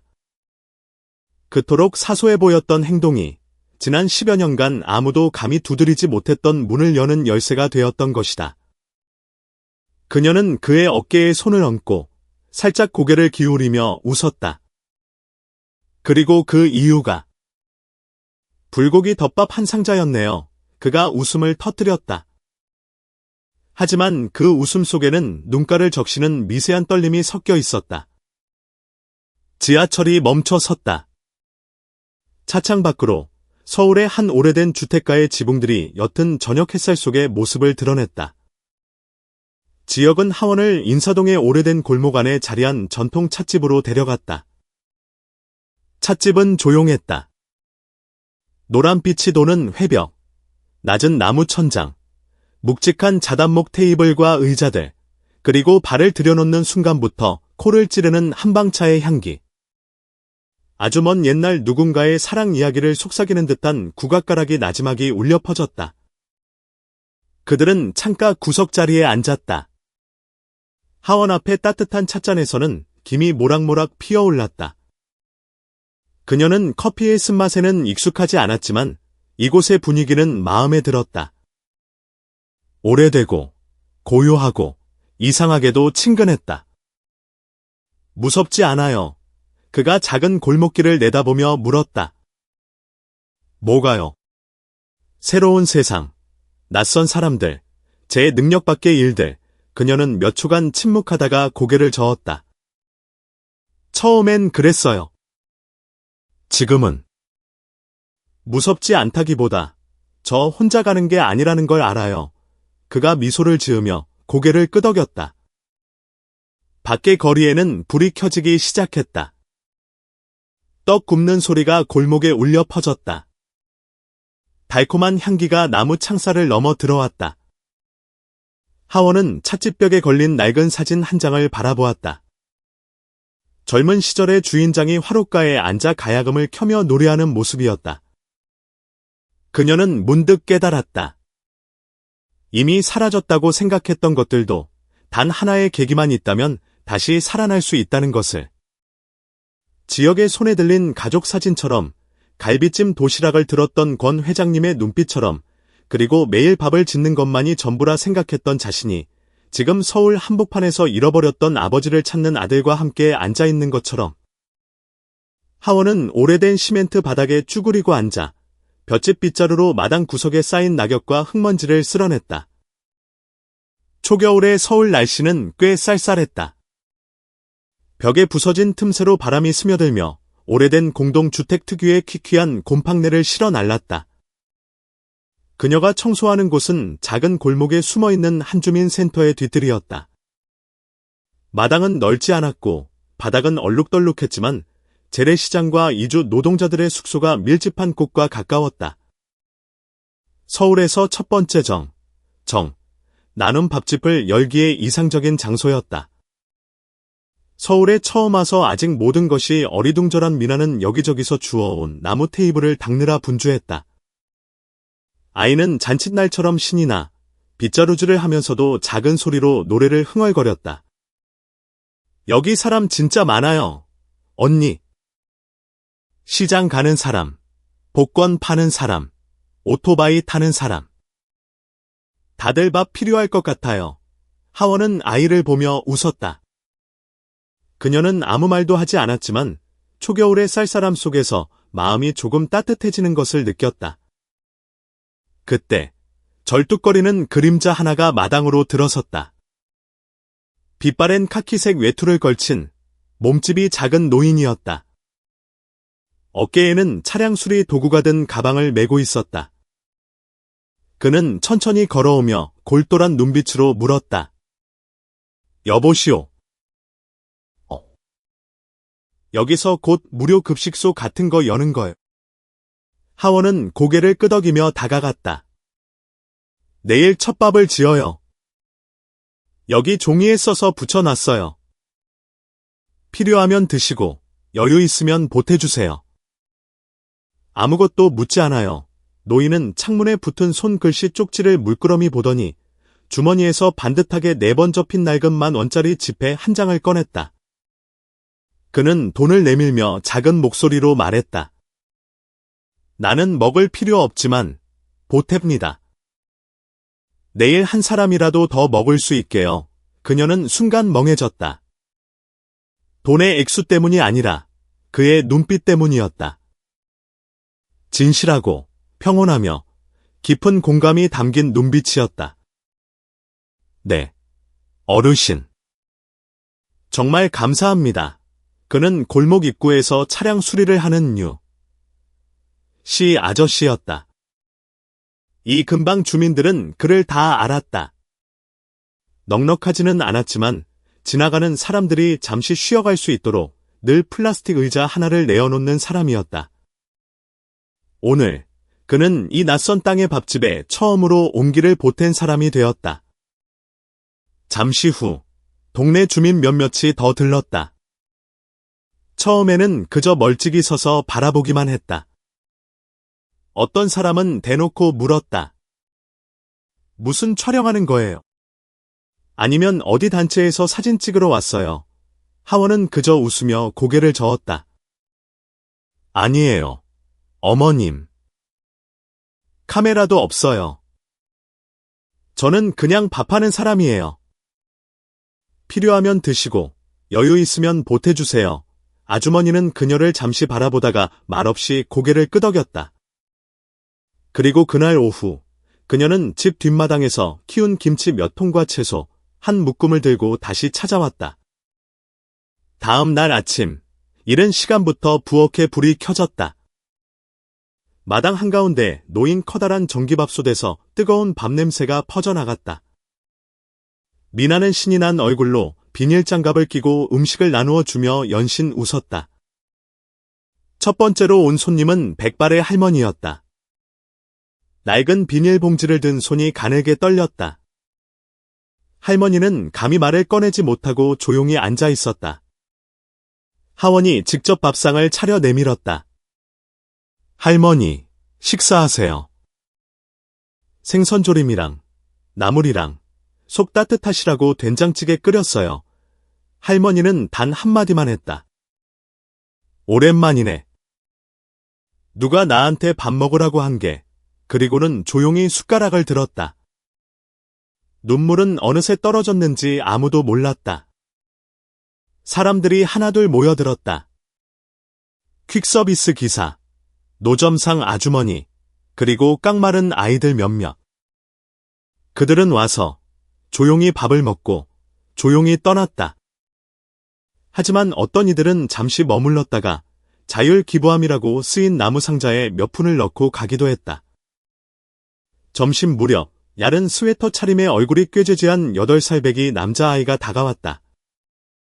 아이는 밥을 다 먹고 나더니 주머니에서 바나나 우유 하나를 꺼내 테이블 위에 올려놓으며 작은 목소리로 말했다. 돈은 없는데 이거 엄마가 아껴둔 우유예요. 나눠 먹을래요? 하원은 순간 동작을 멈췄다. 미나도 굳어버렸다.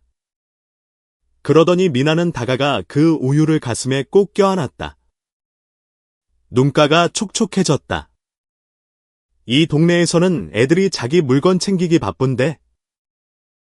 이젠 믿을 수 있을 것 같아요. 아무도 더 이상 말을 잇지 못했다. 플라스틱 그릇에 숟가락 부딪히는 소리와 담장 박마른 나뭇가지를 스치는 바람 소리뿐이었다. 저녁이 되자 마지막 손님들이 떠났다. 하원은 부엌을 정리하고 의자를 쌓고 바닥을 닦았다. 마지막 테이블 구석을 닦다가 그녀는 봉인된 작은 봉투 하나를 발견했다. 그 위에는 볼펜으로 단 한 줄만 쓰여 있었다. 밥을 소중히 여기는 분에게 이름도 금액도 없었다. 그저 마음을 가득 채우는 짧은 메시지 하나뿐이었다. 그날 밤 그녀는 창가에 앉아 나무 창살 사이로 스며드는 가로등 불빛을 바라보았다. 미나는 쌀 포대를 베고 이미 잠들어 있었다. 마당에는 가로등 불빛이 나무 그림자를 시멘트 바닥 위에 길게 드리웠다. 하원은 작은 노트를 가슴에 품었다. 그녀가 예전에 썼던 문장을 바라보았다. 10명에게도 밥을 해주지 못하면서 어떻게 100명을 생각한담. 이제 첫 번째 10명이 밥을 먹었다. 가격표도 질문도 없이 오직 한 끼의 밥과 믿음으로. 무대 조명이 여러 방향에서 쏟아져 내렸고 카메라는 부드럽게 움직였다. 수백 명의 방청객이 아래쪽에 조용히 앉아 있었다. 그리고 무대 위, 빛의 원 한가운데 놓인 의자에 하원이 앉아 있었다. 그녀는 두 손을 마주 잡고 마치 카메라 렌즈를 피하려는 듯 어깨를 살짝 움츠렸다. 프로그램의 이름은 황금심장. 방송사 황금 시간대에 방영되는 프로그램이었다. 이날 녹화는 성대하게 준비되었지만 그녀에게는 모든 것이 비현실적이었다. 마치 연기 자욱한 부엌에서 막 걸어 나와 너무 밝은 곳 한가운데 앉아 있는 것처럼. 진행자는 노련한 여성 MC로 부드럽고 섬세하면서도 필요할 때는 날카로웠습니다. 소개 멘트가 끝난 후 그녀는 하원 쪽으로 몸을 기울이며 물었습니다. 누군가는 당신을 SNS 천사, 매일 수백 명에게 밥을 나눠주는 사람이라고 부릅니다. 당신이 다른 사람들과 다르다고 생각하는 점은 무엇인가요? 하원은 살짝 웃었습니다. 그녀는 말을 많이 하는데 익숙하지 않았고 많은 사람 앞에 서는 것은 더더욱 낯설었습니다. 하지만 그녀는 일기장에 적었던 말을 떠올렸습니다. 저는 예전에 가게 앞에서 남들이 밥 먹는 걸 보며 배고파했던 아이였어요. 지금은 그냥 그 반대의 일을 하고 있을 뿐이에요. 스튜디오 전체가 조용해졌습니다. 객석 어딘가에서 누군가 조용히 눈시울을 붉혔습니다. 당신을 아주 용감하다고 말하는 사람도 있지만 그렇게 해서 얼마나 오래 갈 수 있겠냐고 말하는 사람도 있습니다. MC가 그녀를 지그시 바라보며 덧붙여 물었습니다. 하원은 바로 대답하지 않았습니다. 그녀는 조명을 올려다본 뒤 다시 관객을 바라보며 말했습니다. 저도 그렇게 물어본 적이 있어요. 그러던 어느 날, 한 꼬마 아이가 우유 한 팩을 남겨두고 가면서 말했어요. 저는 돈이 없지만 이건 엄마가 아껴둔 우유예요. 그때 깨달았어요. 한 사람이라도 나를 믿어준다면 그걸 지키기 위해 노력해야 한다는 거려. 지치고 두려워도 말이에요. MC는 고개를 끄덕이곤 등 뒤에 대형 스크린을 바라보았습니다. 한 가난한 쪽방촌에서 촬영된 영상이 재생되었습니다. 영상 속에는 휠체어에 앉은 한 여성이 편지를 손에 들고 느린 목소리로 말하고 있었습니다. 저는 춘천에 사는 나순자입니다. 산업재해로 하반신이 마비됐죠. 남편은 매일 밥 사 먹을 돈이 부족해서 오토바이 배달 일을 그만둘 생각까지 했었어요. 하원 씨의 식당이 문을 연 뒤로 남편은 거기서 점심을 먹고 제 목까지 따뜻한 밥을 싸왔어요. 그러더니 남편이 다시 웃기 시작했어요.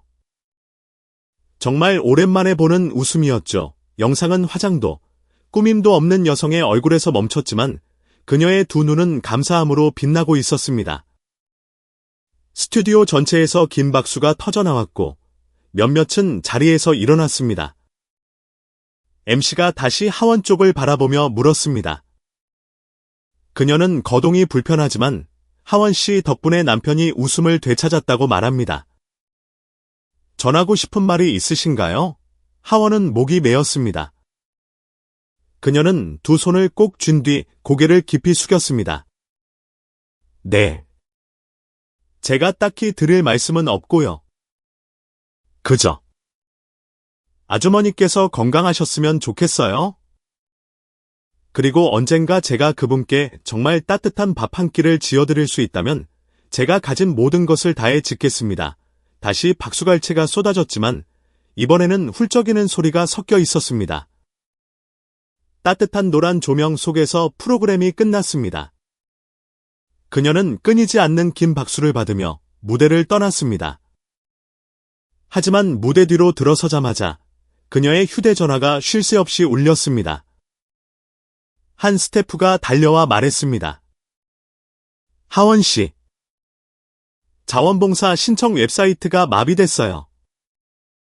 15분 만에 전국 각지에서 800명 가까이 신청서를 보냈어요. 그녀는 믿기지 않는다는 듯 눈을 동그랗게 떴습니다. 다른 스태프가 휴대전화를 내밀었습니다. 문자 메시지 300통 이상, 공유 1000회 돌파. 아는 사람, 모르는 사람, 식당에서 밥을 먹었던 사람, 사진으로만 당신을 알던 사람. 모두가 메시지를 보내고 있어요. 쌀을 기부하고 싶어요. 설거지라도 돕게 해주세요. 저한테 낡은 가스레인지가 있는데 가져다 쓰실래요? 하원은 분장실 의자에 주저앉았습니다. 기쁨과 당혹감이 뒤섞여 마음이 복잡했습니다. 한 메이크업 스태프가 다가와 그녀의 뺨에 묻은 파우더를 가볍게 닦아주었습니다. 그녀는 가만히 있었지만 손에는 여전히 작은 수첩을 꼭 쥐고 있었습니다. 문틈으로 바람이 불어와 멀리 어딘가에서 나는 밥 짓는 냄새를 실어왔습니다. 그녀는 화려한 조명 때문이 아니라 두려움 때문에 심장이 선명하게 뛰는 것을 느꼈습니다.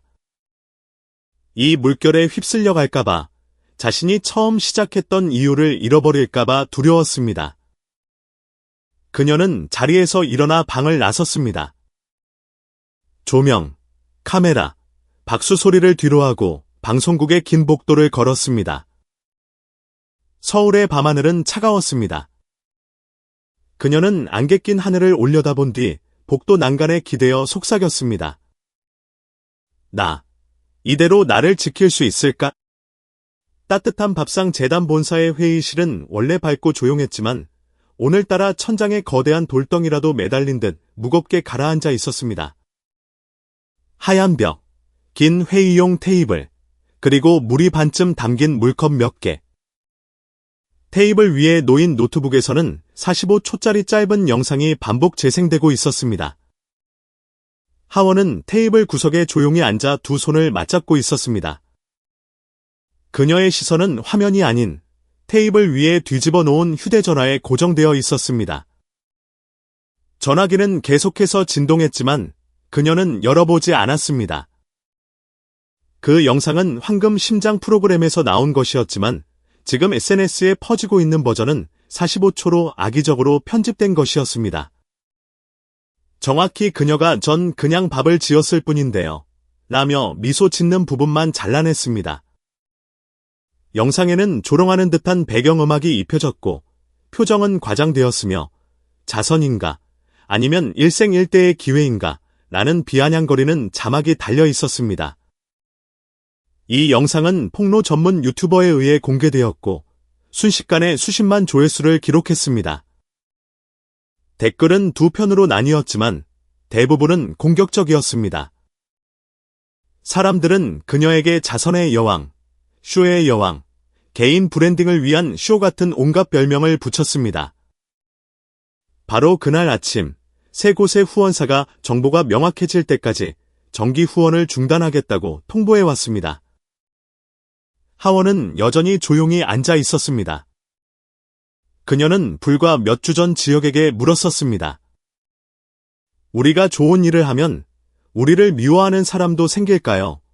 그때 그는 그저 웃기만 할 뿐 대답하지 않았습니다. 이제 그녀는 그 답을 알게 되었습니다. 지역은 창가에 서서 먼 곳을 바라보고 있었습니다. 그의 손에는 방금 보류된 계약서, 뭉치가 들려 있었습니다. 테이블 반대편에서는 처음 그녀를 의심했던 강 팀장이 이제는 누구보다 분명하게 목소리를 높였습니다. 공식적인 대응이 필요합니다. 법무팀과 협력해야 해요. 이 영상은 명백한 초상권 침해이자 악의적인 편집입니다. 지금 처리하지 않으면 후원 시스템 전체가 무너질 겁니다. 지역이 고개를 끄덕였습니다.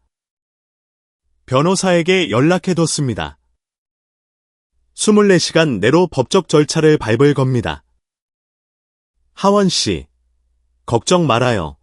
하지만 그녀는 가볍게 고개를 저었습니다.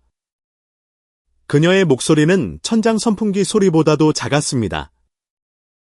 그건 나중에 해주세요. 강 팀장이 놀라서 되물었습니다. 나중이라니요. 지금 목소리를 내야 해요. 고작 45초짜리 편집 영상이 당신을 규정하게 둘 순 없다고요. 하원이 고개를 들었습니다. 그녀의 눈에는 분노도, 회피도 없었습니다. 그저 기이할 정도로 차분한 평온함이 있었습니다. 전 사람들이 저를 미워하는 건 두렵지 않아요. 제가 주방을 포기하게 될까봐 두려울 뿐이에요. 하지만 무어라도 말해야 합니다. 글이든 영상이든 아니면 언론 보도라도 전 사람들이 절 믿어주길 바라지 않아요.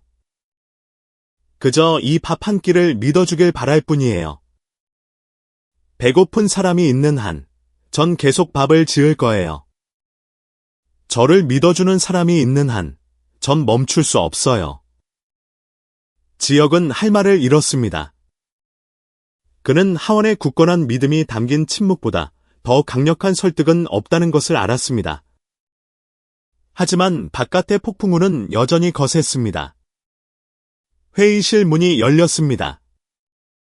오늘따라 새하얀 셔츠를 입은 미나가 학생용 노트를 반으로 접어 손에 들고 들어왔습니다. 아이는 망설임 없이 다가와 테이블 위에 그 종이를 올려놓았습니다. 언니, 읽어보세요. 이거 제가 썼어요. 하얀 종이에 보라색 잉크로 쓴 삐뚤빼뚤한 글씨. 첫 줄은 이렇게 시작되었습니다. 저는 예전에 다리 밑에서 잤어요. 지금은 하원 언니 덕분에 침대가 생겼어요. 누가 언니 욕해도 신경 쓰지 마요. 저는 언니 믿어요. 그 아래에는 이런 서명이 적혀 있었습니다. 미나, 따뜻한 밥이 키운 아이. 회의실은 다시 정적에 잠겼습니다. 그날 오후, 하원은 재단 팬페이지에 그 편지를 올렸습니다. 긴 설명도, 호소도 없었습니다. 단지 한 문장뿐이었습니다. 한 아이가 감히 믿어준다면 저는 두려워할 권리가 없습니다. 그리고 놀라운 일이 벌어졌습니다. 그 악의적인 편집 영상 아래 유행을 좇는 사람들이 아닌 실제로 그녀를 만나봤던 사람들의 댓글이 달리기 시작했습니다. 저 하원 씨 밥 먹어봤어요. 그날 비가 억수같이 쏟아졌는데 시장 앞에 누워 계신 할아버지께 도시락 가져다 주시더군요. 저는 그 식당 옆집 닭강정 배달 기사입니다. 하원 씨는 한 번도 큰 소리 낸 적 없고 그저 웃으며 계속 요리만 했어요. 그녀는 언론의 질문에는 답하지 않았지만 매일 정시에 차려주는 밥으로 저에게 대답했습니다. 진실은 목소리를 내지 않았지만 진짜 사람들은 목소리를 냈습니다. 그리고 그 한마디 한마디가 거센 파도를 잠재우기 시작했습니다. 그날 밤, 하원은 사무실로 돌아왔습니다. 책상 위에는 여전히 낡은 수첩이 놓여 있었습니다. 그녀는 빈 페이지를 펴고 한 줄을 적었습니다. 세상에 입방아는 물과 같지만 따뜻한 밥은 불과 같다. 사람을 지키는 것은 물이 아니라 불이다. 하원은 포항 영일만 근처의 작은 카페에 앉아 있었습니다. 앞에는 얼음이 녹아내리는 아이스커피가 놓여 있었습니다. 테이블 위에는 두꺼운 컬러 인쇄 계획서가 펼쳐져 있었고 제목은 선명했습니다. 전국 단위 공동체 주방 시스템 구축 협력 전략 2026에서 2030년 단계. 왼쪽 하단에는 전국적으로 유명한 대형 식품 그룹의 로고가 박혀 있었습니다. 오른쪽 상단에는 작은 글씨로 이렇게 적혀 있었습니다. 캠페인 대표 얼굴 제안, 송하원, 바닷바람이 부드럽게 불었습니다. 길 건너편에는 협약식이 열릴 호텔이 환하게 불을 밝히고 있었습니다. 기자들과 카메라까지 모든 준비가 끝나 있었습니다. 그녀의 서명만 남아 있었습니다. 지역은 잠시 전화를 받으러 나갔습니다. 홀로 남은 하원은 계약서에 적힌 글자들을 바라보았습니다. 모든 것이 아주 설득력이 있었습니다. 후원금 규모는 수십억 원에 달했습니다. 50개의 새로운 주방이 건설될 것이었습니다. 모든 식자재 공급이 보장되었습니다. 심지어 식수 인원을 관리할 소프트웨어, 시스템까지 준비되어 있었습니다.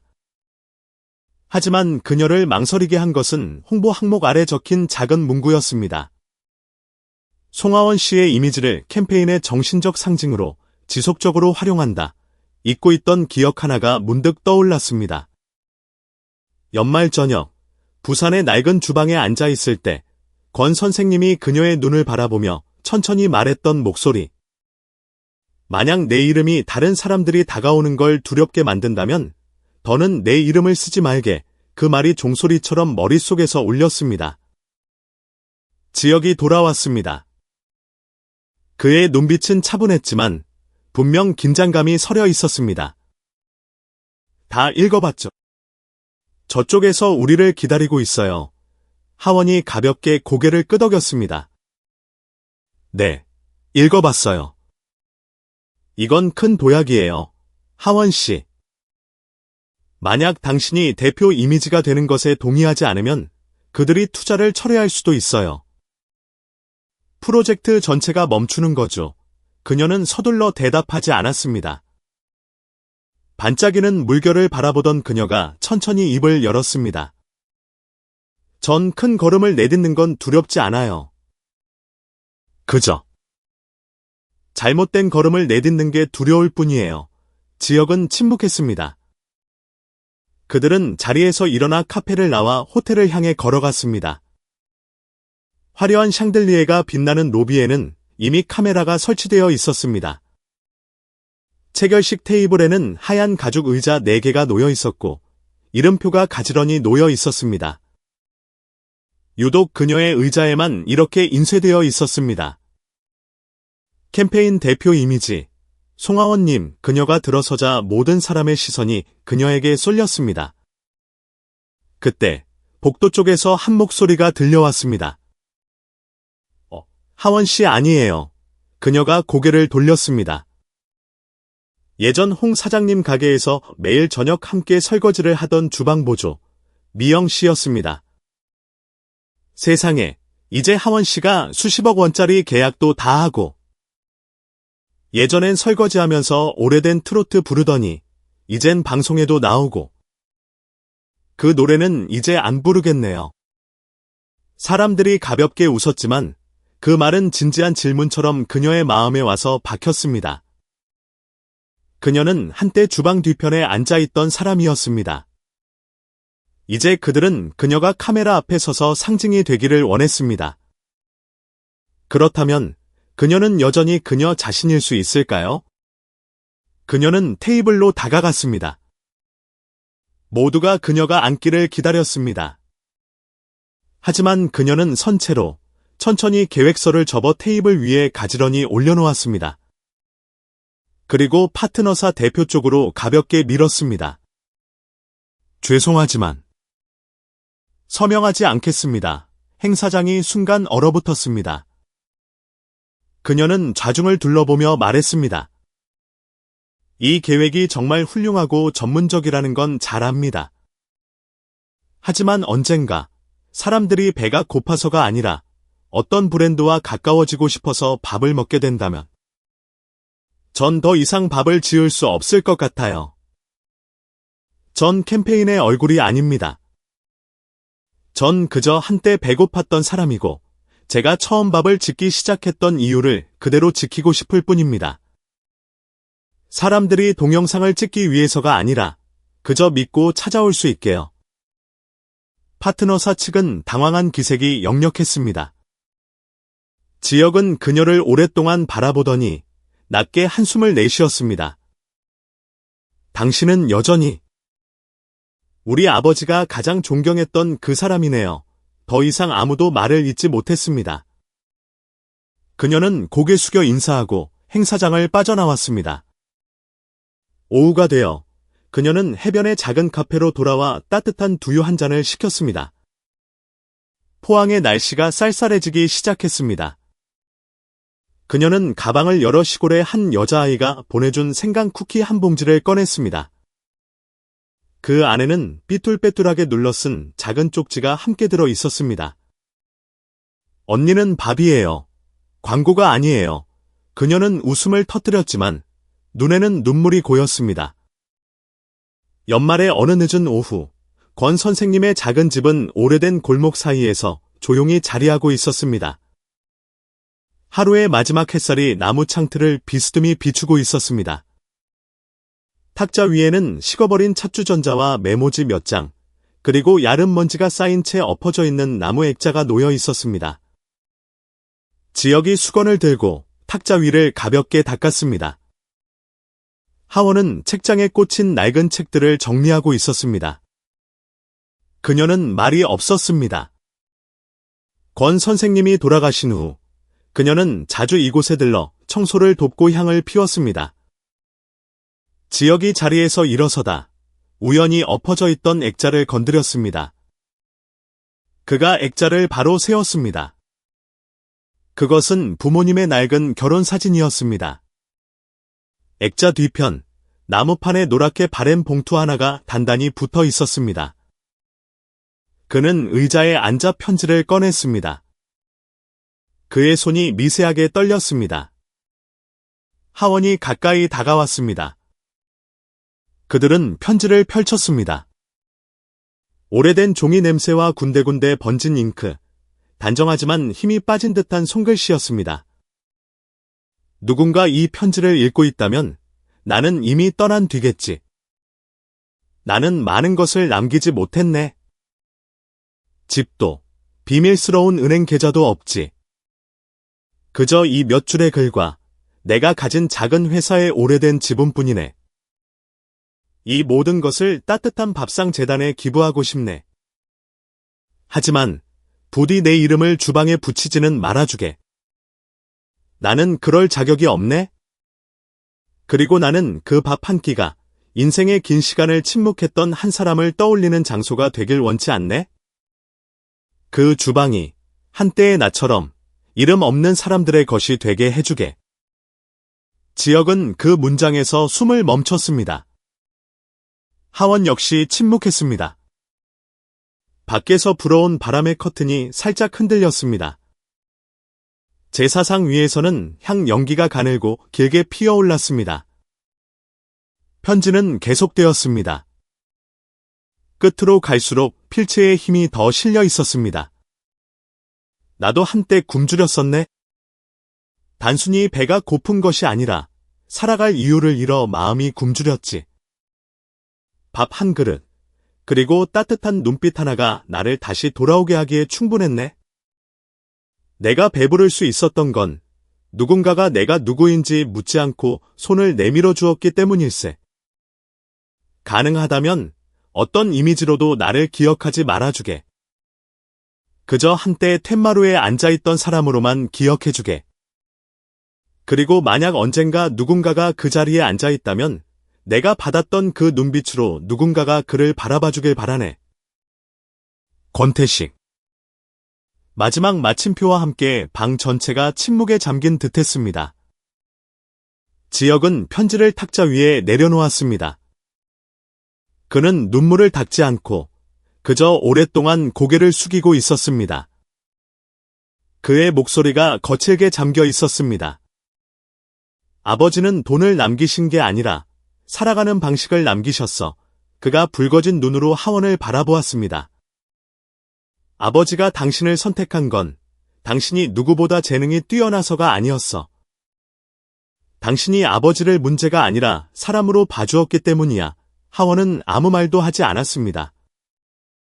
그녀는 자리에서 일어나 제단으로 다가가 새 향을 하나 피우고 두 손을 모아 깊이 고개를 숙였습니다. 그녀의 목소리가 가늘게 떨렸습니다. 약속할게요. 주방에는 그 누구의 이름도 붙이지 않겠다고. 하지만 누구든 이곳에 들어오는 사람은 사람으로 불릴 거라고요. 제단의 촛불이 가볍게 흔들렸습니다. 밖의 햇살은 더욱 기울어져 있었습니다. 잠시 후, 두 사람이 여전히 조용히 앉아 있을 때 미나가 밖에서 들어왔습니다. 아이의 손에는 깻잎과 부추 몇 단이 담긴 봉지가 들려 있었습니다. 아이가 작은 목소리로 말했습니다. 저녁 시장에서 아주머니들이 주셨어요. 이걸로 국 끓일까요? 언니, 하원이 고개를 끄덕였습니다. 미나는 봉지를 내려놓다가 편지 봉투와 편지를 발견했습니다. 저건 뭐예요? 지혁이 미소를 지으며 아이의 머리를 쓰다듬었습니다. 권 할아버지가 남기신 편지야. 미나는 고개를 끄덕이더니 하원 언니를 바라보며 손을 가볍게 잡았습니다. 그럼 우리 주방 하나 더 만들어요. 언니 하원은 아이를 바라보며 생각할 필요도 없다는 듯 고개를 끄덕였습니다. 그녀는 세상을 떠난 이와의 약속은 이름을 지키는 것이 아니라 마음을 지키는 것임을 깨달았기 때문입니다. 저녁이 내리자 집 안에는 그늘이 드리워졌습니다. 밖에서는 붕어빵을 굽는 경쾌한 소리가 골목에 울려 퍼졌고 마당을 쓰는 빗자루 소리, 양은 대야에 채소를 씻는 물소리, 그리고 집 뒤편 작은 주방에서 피어오르기 시작하는 저녁밥 짓는 냄새가 뒤섞였습니다. 여느 날과 똑같은 수백 번의 저녁 중 하나였습니다. 단 하나 다른 점이 있다면 오늘 사람들은 한때 굶주렸던 한 사람이 세상에 배부른 밥 한 끼를 남기고 갔다는 사실을 알게 되었다는 것이었습니다. 흐린 듯 맑은, 햇볕은 없지만 부드러운 빛이 가득한 정오였습니다. 마을 뒤편의 작은 강에서 불어오는 바람이 나뭇가지를 스쳤습니다. 기와 지붕과 흙벽으로 된 하원의 시골집은 새 옷을 입고 있었습니다. 대문 앞에 걸린 간판은 갈색 나무판 위에 하얀 분필로 이렇게 쓰여 있었습니다. 배고픈 사람은 들어오세요. 배부른 사람은 다른 이의 식사를 응원해주세요. 그곳은 고향의 문을 연 첫 번째 나눔 식당이었습니다. 카메라도, 홍보 현수막도 없었습니다. 오직 주방에서 마당으로 퍼져나오는 고등어 조림 냄새, 갓 지은 쌀밥의 구수한 냄새, 그리고 채소를 다듬고 쌀을 씻는 아이들의 작은 웃음소리뿐이었습니다. 어느새 훌쩍 키가 큰 미나는 머리를 단정하게 묶고 깨끗한 흰 티셔츠를 입은 채 다른 아이들 옆에 앉아 설거지하는 법과 분리수거하는 법을 가르쳐주고 있었습니다. 시장에서 장사하는 아주머니들을 위해 아이들을 돌보고 글도 가르치며 밥도 해주는 어린이 주방의 책임자가 된 후로 미나는 이 동네의 미나 언니가 되었습니다. 하원은 마당 한가운데에 서서 김이 무럭무럭 나는 된장찌개 냄비 뚜껑을 닫고 있었습니다. 그녀는 단순한 티셔츠에 앞치마를 둘렀고 소매는 걷어 올렸으며 목덜미에는 땀이 살짝 맺혀 있었지만 그 표정은 그 어느 때보다 평온해 보였습니다. 마당 한쪽에서는 이제 근처 초등학교의 체육교사가 된 그녀의 남동생이 시장에서 사온 시금치 몇 소쿠리를 내려놓았습니다. 누나를 본 그가 눈을 찡긋하며 웃었습니다. 이 국, 서울에서 끓인 것만큼 향기로워. 그녀가 나지막이 대답했습니다. 어디든 똑같지. 진심으로 사람을 위해 끓이는 거면. 잠시 후 70대로 보이는 한 노인이 천천히 마당으로 들어섰습니다. 그는 챙이 낡은 밀짚 모자를 쓰고 색이 바랜 흰 셔츠를 입고 있었습니다. 그는 한동안 골목 어귀에 서 있다가 천천히 다가와 망설이며 물었습니다. 여기서 밥 먹으려면? 무슨 서류 같은 게 필요한가? 미나가 주방에서 걸어 나오며 다정하게 웃었습니다. 아니요. 여긴 배고프기만 하면 돼요. 할아버지, 저희는 종이로 밥 짓지 않거든요. 노인은 웃음을 터뜨렸고 흐릿했던 두 눈이 환해지는 듯했습니다. 자두나무 그늘 아래 놓인 긴 대나무 평상에 밥상이 차려졌습니다. 향긋한 흰쌀밥, 된장찌개, 쌈채소와 쌈장, 그리고 동네 아주머니들이 담근 김치. 밥을 먹으러 온 사람들은 줄을 서지도 밀치지도 않았습니다. 그들은 자리에 앉아 스스로 반찬을 덜고 국을 펐으며 식사가 끝난 후에는 스스로 그릇을 치웠습니다. 머리를 짧게 깎은 백발의 마른 할머니 한 분이 등을 구부정하게 말고 앉아 밥을 먹으며 눈물을 글썽였습니다. 예전에는 교회에서나 이렇게 밥을 줬는데 이제 우리 이웃들도 서로를 아낄 줄 알게 됐네. 자전거를 타고 지나가던 복권 파는 아저씨가 간판을 보더니 몇 번이고 다시 읽어본 후 조용히 자전거를 돌려 망고나무 아래 세우고는 밥 한 그릇을 청하러 들어왔습니다. 아무도 이름을 묻지 않았고 어디서 왔는지 묻지 않았습니다. 오직 따뜻한 밥 한 그릇과 조용한 끄덕임만이 있었습니다. 미나는 작은 냄비에 국을 더 담아 조심스럽게 마당으로 나왔습니다. 환하게 웃는 얼굴이었습니다. 아이는 물을 따르고 상을 닦으며 분주히 오가다가 하원에게 다가와 작게 물었습니다. 하원 언니, 이따 오후에 팥죽 끓일까요? 그래야지. 어제 누가 팥을 한 무더기 보내줬어. 생각 넣고 팥죽 끓이자. 그럼 제가 끓일래요. 저 이제 잘 끓여요. 하원이 고개를 끄덕였습니다. 그녀는 이 아이가 예전과는 달라졌다는 것을 알았습니다. 단지 깨끗한 옷과 향기 나는 머리카락 때문이 아니었습니다. 아이의 눈빛 속에는 자신감이라는 것이 생겨나 있었습니다. 점심시간이 한창일 때 지역이 멀리서 걸어 들어왔습니다. 그의 손에는 새 플라스틱 그릇 수십 개가 담긴 상자가 들려 있었습니다. 그는 그것을 주방 한쪽에 내려놓고 손을 털며 물었습니다. 자리 더 펼칠 데 있어요? 옆 동네에서 이따 저녁에 한번 먹어보러 온다는데 하원이 고개를 끄덕였습니다. 옆마당에 공간 좀 있어요. 돗자리 더 깔고 옆집 배 사장님 댁에서 상도 좀 빌려오면 되죠. 그가 웃었습니다. 압박감도 화려함도 없는 가벼운 미소였습니다. 마치 거대한 그림의 아주 작은 조각 하나를 막 끝마친 사람, 그리고 그 그림이 매일매일 계속 그려지고 있음을 아는 사람의 미소였습니다. 식당벽, 가장 큰 나무 국자가 걸린 곳 근처에는 하원이 초창기에 직접 썼던 글귀가 새겨진 얇은 나무판이 걸려 있었습니다. 밥은 이름을 묻지 않습니다. 마음은 조건을 따지지 않습니다. 사람들은 이곳에 올 때 소개도, 증명도, 사정을 설명할 필요도 없었습니다. 그저 배가 고프다는 것, 그것만으로도 자리에 앉아 배불리 먹고 다시 길을 떠날 충분한 이유가 되었습니다.